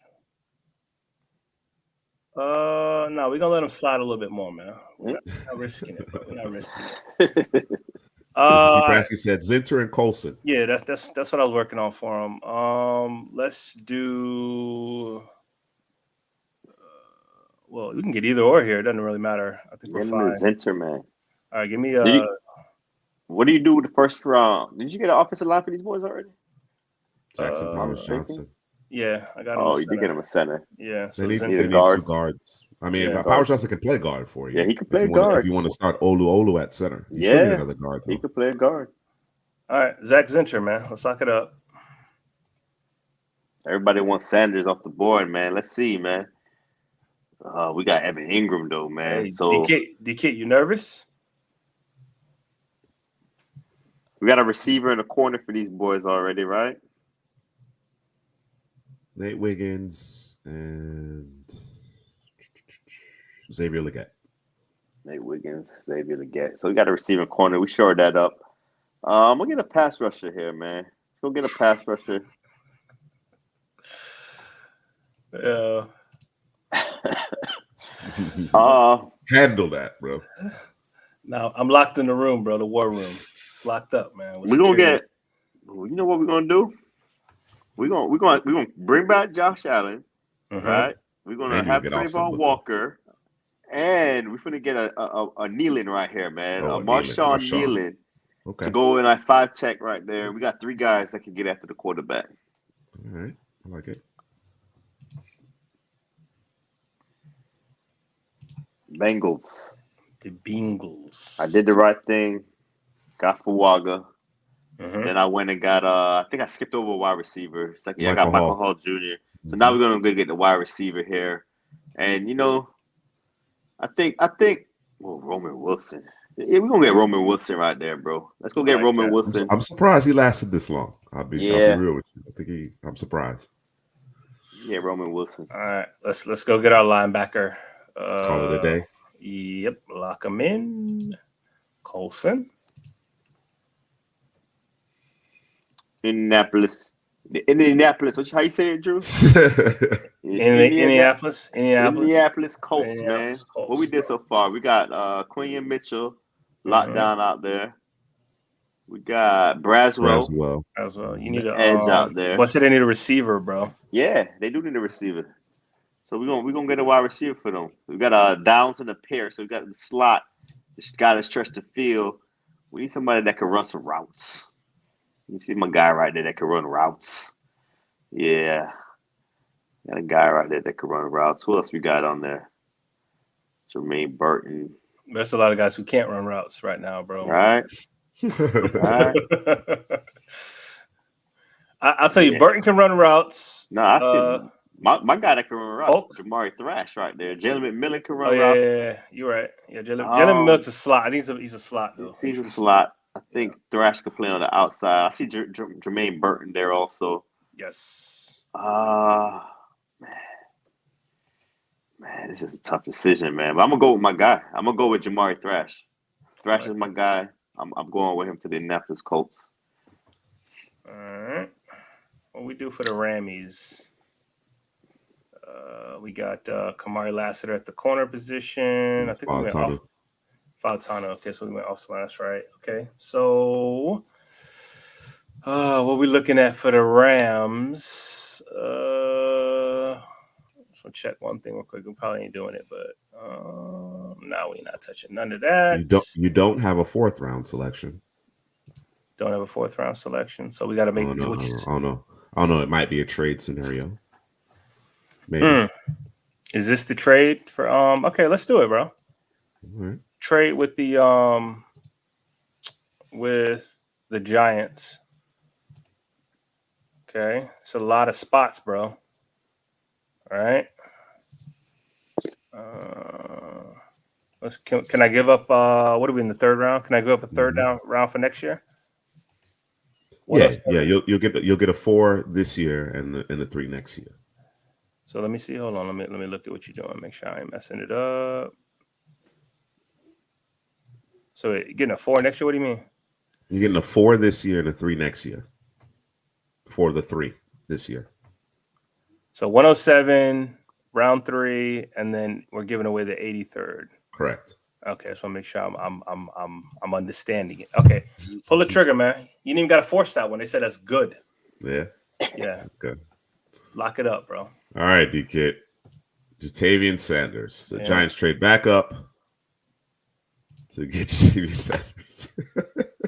See? Got you, your guy, man. Let me see what the Giants have done. Let me just recap what the Giants have done. So Michael Penix Jr., that's the conviction selection right there. Mm-hmm. Then you went offensive line. Christian Haynes. Ooh. Cooper Beebe. Ooh. Nasty. Yeah. And you added a Malachi Corley. Oh, physicality. Oh, man. And then Jatavian Sanders to get sexy a little bit. All right. I like it. I like it. You still got to figure it out on the perimeter, but I inside out, it looks good. It looks good. So I got the Pittsburgh Steelers next, man. We got the 2 biggest needs to tackle in the corner. I think they have a really big need also at the 2nd level of the defense. So I'm going to the linebacker position here. Check out the board. You got Bertrand, Lufu, Cedric Gray, my guy Tommy Eichenberg right there. I like Bertrand and Eichenberg for these boys. The Notre Dame guys. How about Bookie? Yeah. Bookie Wilson. You like Bookie? Oh yeah, Bookie. I forgot about Bookie. Ooh, Bookie. That's actually. I'll take Bookie over everybody. Right, all right, let's go Bookie, bro. Let's go do it, bro. We need a guy on the 2nd level that could tackle, and that's what he does. I saw on Twitter where they said that the Steelers actually have interviewed. Edgerrin Cooper has interviewed. I think it was him. Has interviewed with every team, but the team he's interviewed the most with multiple times has been the Steelers. Yeah, they need a second level linebacker. So in the worst way. Yeah, the boys linebackers haven't worked out, man. Whether it's by injuries or just couldn't be consistent enough. So Isaiah Simmons wasn't working out. hey, man, you know, Miami forfeited. Dolphins. They forfeited. It's the messing with Tom Brady. Texans on the clock. Oh, really? Mm-hmm. Dang. What they did? They cheated out there? Yeah, man. Talking to Tom Brady, bro. You know.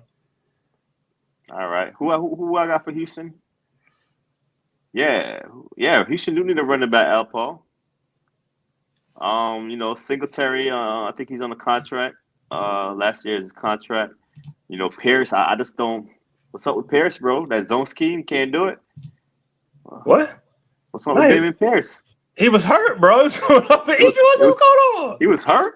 Yeah, he was hurt. Okay.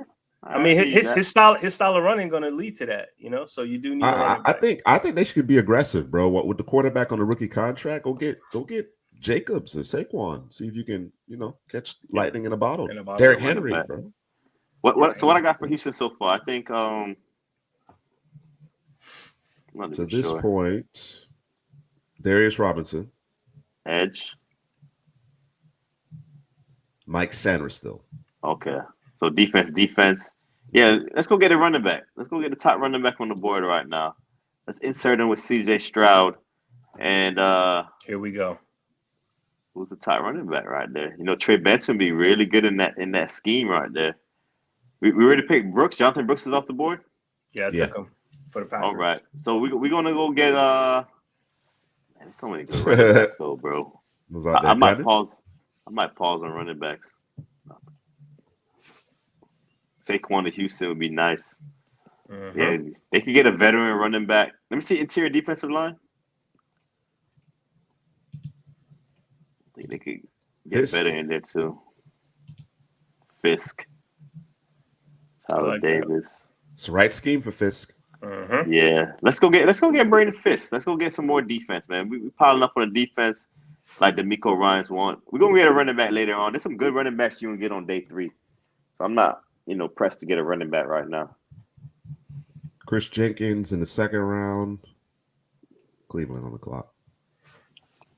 Cleveland. We got what? Chris Jenkins in the second round? Mm-hmm. All right. The Browns. I talked about their roster, man. They got a pretty good roster. Mark Cooper, Seti Tillman, Elijah Moore. Got some good receivers. Nick Chubb. How's Nick Chubb doing, man, off that injury?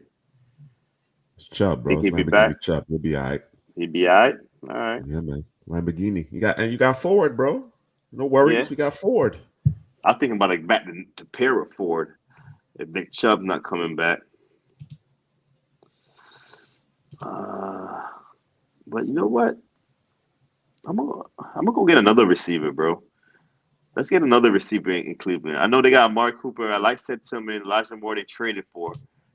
I think he's another receiver. You know what? Tez Walker, I think he's falling too far, bro. Let's go get somebody to stretch the field right there in Cleveland. Let's go get Tez Walker. Tez Walker? All right. With Dallas, it's Cooper DeJean in the first. Mm-hmm. And then it's Kieran. Our offensive tackle from Yale. Kieran. Let me see. I'm going defense. So we're going to see what's here for me. You got a lot of picks in a row, too. I might not pick again. No, you might not. Let me go defensive. Let me go linebacker. Mm-hmm. And let's see what we're going to decide. I need a steady Eddie at linebacker, right? And so I'm gonna go the sure thing at linebacker and Tommy Eichenberg here because I know what I'm getting. Take the guesswork out of it. Yeah, who's the D coordinator there now? I forgot. Somebody we know. Cowboys. Yeah. Who was it? It's somebody we know. I just can't think of it. Because your boy Quinn out. Drawing a blank. All right. And for the Packers, we went Jonathan Brooks. We went Tyler Nubin. And we went Mims. All right. Is there a receiver? Can I do that? Because I know Jake wanted a receiver. Or should I be going D-line, man? Be responsible. Mike Zimmer. Oh, Mike Zimmer's back? Yeah, there you go. Okay. I knew it was somebody we Spin knew. the block. Spin the block with Zim. Spin the block. No, we're gonna be irresponsible. Let's go wide receiver. And let's go Jalen Polk for these boys. Jalen Polk. Let's go Jalen Polk. I should have went Jermaine Burton. It's okay though.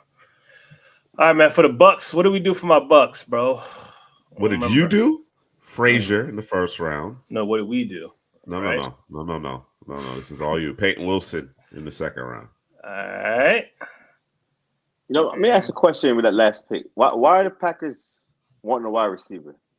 It's Jake wants a receiver. I don't mind sticking with a receiver. Okay. Yeah, Jake wants an but embarrassment. They got Jaden Reed, Well, Christian five Watson, deep. Romeo Dobbs. Christian Watson can't stay healthy. Wicks been doing his thing. Yeah. Bo Melton out there. They got Bo two Melton tight in the mix. Bo Melton. Hey, man. Can never have too many weapons. Hey, we can't have enough, bro. Feel me? 5 wide out there, man. Let's get it. Let me get a Theo Johnson here, bro. We be a little different. Okay. I like it. Johnson. Yeah, they're gonna be looking for another tight end. They've always been looking for one, so they like Arizona. Arizona's been very busy. Malik Neighbors and Brian Thomas in the first. Okay.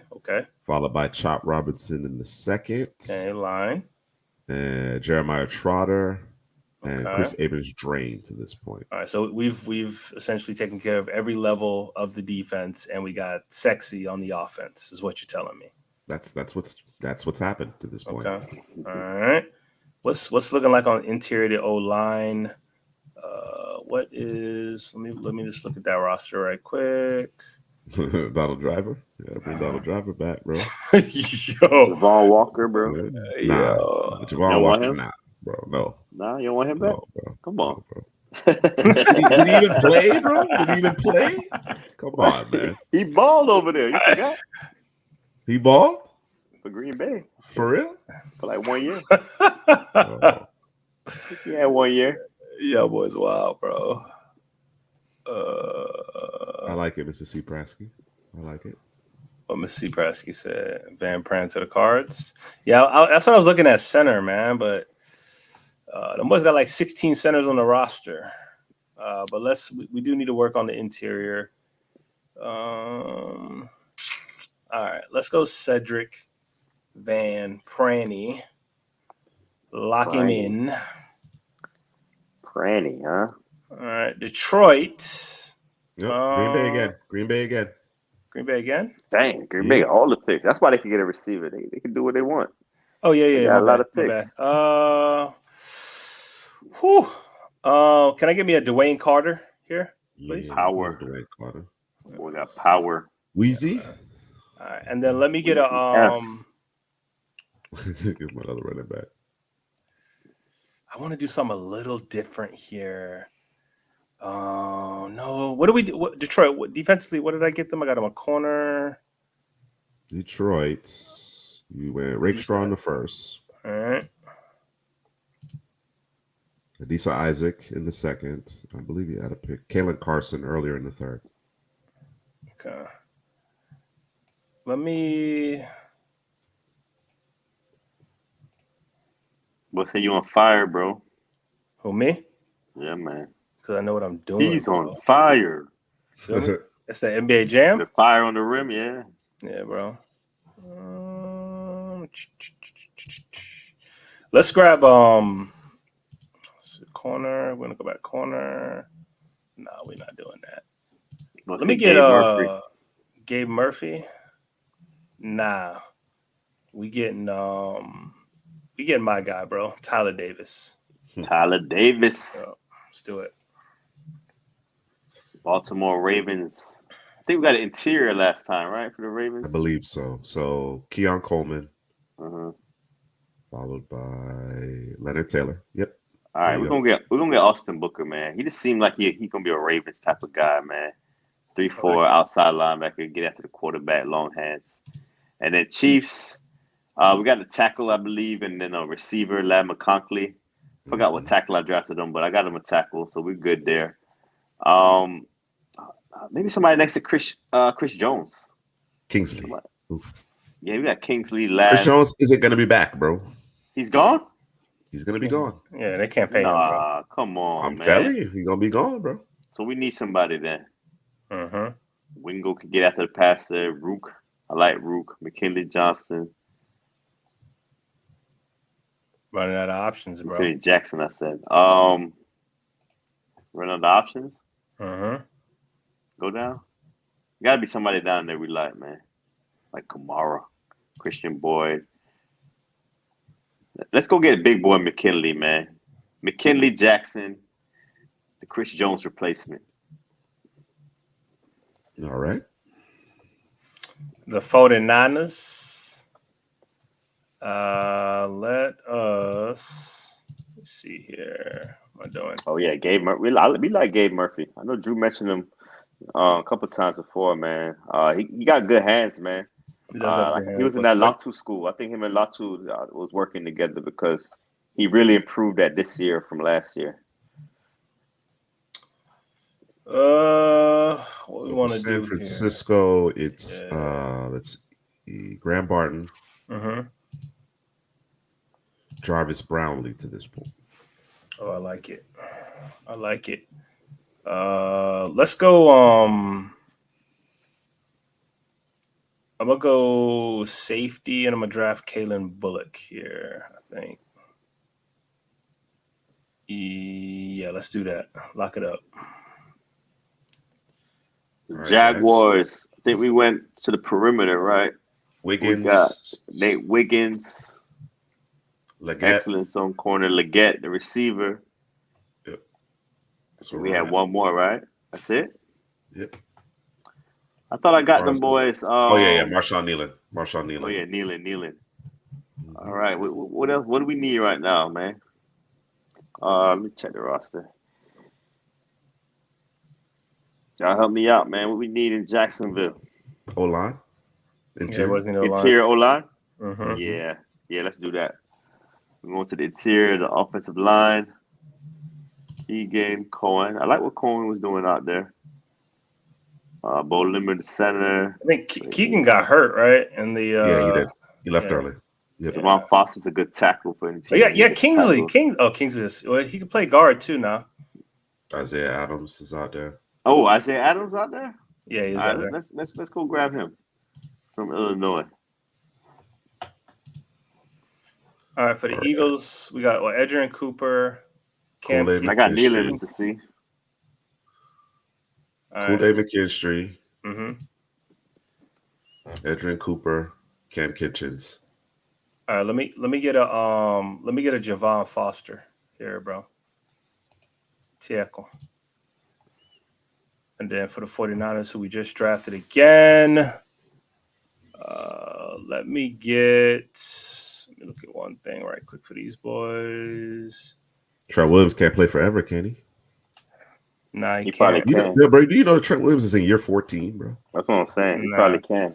He might be the guy that 20, Bruce Matthews 40. Type shit. Yeah. 40 something. Might be the guy. All right. Let's. I agree. And did they get a long-term deal done with IU? I'm not sure. Not that I'm aware of. That might have to be this offseason. This might have to be. I think receiver is a need. Millen. I agree. Jalen. Let's see. I see guy, Drew. That is my guy. All right, let's do that. I like the attitude. He fits the attitude of that team in terms of them receivers. Always talking trash. He a trash talker too. Let's get it in your face. So the Bills, I think I got my receiver already. Trice and Brendan Rice. Yeah, I got. Oh, that's physical right there. We get physical in Buffalo. The offensive line was a big question mark, but I think they played better as the season went along for those boys. So I think I'm gonna go cornerback here. Cornerback, linebacker, interior D line. We're gonna go corner right here for Buffalo. They're asking for a safety. Safety. Bucky can play running back and safety for them boys, bro. Yeah, he can do both. I like. Man, there's a lot of good corners out there. I like Max Melton, man. I like Max Melton. His coverage ability. He's physical too, so physical all around for the Buffalo Bills in this draft class. All right, last selection here to the Commanders. Yeah, let me get think an interior offensive line. Caleb Williams, Jordan Morgan, Brandon Dorless. I'm gonna take Kingsley. Jonah Ellis. UF Kingsley? Ega Akun. I don't know if that's how you say it. That's what we're going with. Ega Akun. Yeah. Had a good Senior Bowl. Had a good week. Yep. All right. Go. Knock it out, bro.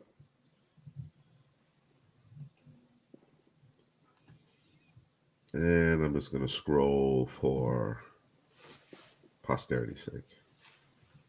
Okay. Oh, they don't got a team breakdown? Not that I'm aware of. No, they said. No, boys out there. Boys ain't got it all, bro. I like the how it looked, but gotta have the team breakdown, bro. Like the team breakdown. Yeah, I don't disagree. Break all right, that ish down. We're done. Hey man, listen. Mic drop. We are 77 subs short of 5K, man. 77? 77 short, bro. Yeah, we gotta get that. Yeah, man. Trying to hit that before the draft, right? Yeah. Yeah, man. We should be able to hit that, man. That's Spread the a word. long runway. Spread the love. Trying to hit that 5K. And yeah, man. Appreciate you guys. The kid. Actually, we're moving to twice a week next week, so yeah. more CPGM. CPGM. 7-round mocks. 7-round mocks. Team specific so, mock draft. So don't miss it. Don't miss it. All right, who y'all got in the Super Bowl, man? Who I want to win? Yeah. Not want to win. Who do you think will win? Who do you think's gonna win?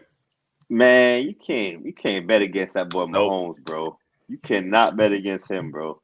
I'm rooting for the 49ers, but if I had to, I don't even know if you're necessarily. I mean, yeah, I hear what you're saying, but I don't even know if you're necessarily betting against Mahomes. It's the way the defense is playing, bro. Yeah, defense is playing lights out, bro. They are playing lights out. They are. I'm not betting against Kansas City. I'm not doing it. Yeah, I'm tired. I'm tired of Kansas City, but I am not betting against them.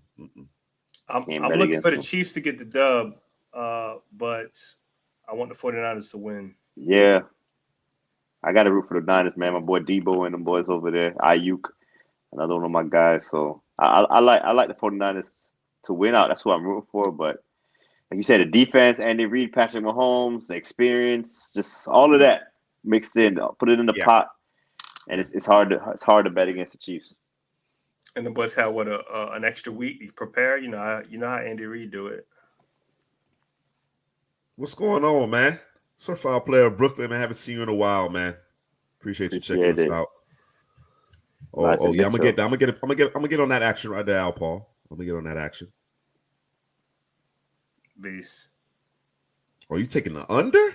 Under. He said he ain't even getting in the game. It's all McCaffrey, huh? Debo and McCaffrey. Yeah. I don't know. Your boy Shanahan be doing some stupid stuff, bro. Oh yeah. Ideally, bro, Mitchell gets about 8-10 carries because they pounding the rock. And this is the team that's gonna run it, unlike the they just got to stick with it. Don't Baltimore panic. Ravens. Don't panic. Stick with it. I like that score right there, Mr. C. Yeah. I think it's gonna be in the 20s. I don't think it's gonna be like a shootout. I think it's gonna be tight early, and then offense gonna open up maybe in the second half. But I think 24-21, 27-24, something like that. Who's hurt for these boys? You gotta stay out of situations where Chris Jones could take the game over, bro. Chris Jones still there. And Karloff is still there. You gotta stay out of that situation, bro. Tony not playing for the Chiefs. It don't matter. It don't matter though. I'm gonna tell you why it don't matter. Because everybody on that offensive line holds, bro. Yeah. You ain't saying nothing but a word. You ain't saying nothing but a word. Yeah. Don't matter. Throws a pick. Man, yeah. Nah, Debo not getting MVP. They're gonna give it to Mahomes, bro. No, he said if the 49ers to win, who you think the MVP would be? Oh, I'm sorry. No, I think it would be. I think it's gonna be Ayuk. Ayuk? Yeah. Ooh, I think. You got to be CMC, bro. Nah, I as much as I think Ayuk can route cats up, you don't want to attack Kansas City on the perimeter. It need to be a George Kittle game, bro. Yeah, That's what it needs to be. It needs to be McCaffrey and George Kittle and Debo. heavy doses, huh? Yeah, heavy Sneed on doses. Ayuk. Yeah, bro. Sneed and your boy from Washington. Like, that's Gonna not be where you want to tough. make your living. That's not where you want to make your living. If they Just can scheme run it the up, bro. ball, Sport Scheme it Knives up. can run the ball, play some defense. They got a shot, man. I think exactly. I think CMC. Yeah, I think he needs to have a big game. I'm talking about 150 total yards, two touchdowns. He needs something like that to go down. Mm-hmm. All right, everyone.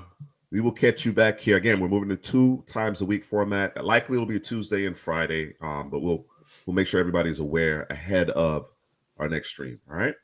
For Headley, Drew, this is Juice. We'll see you next week.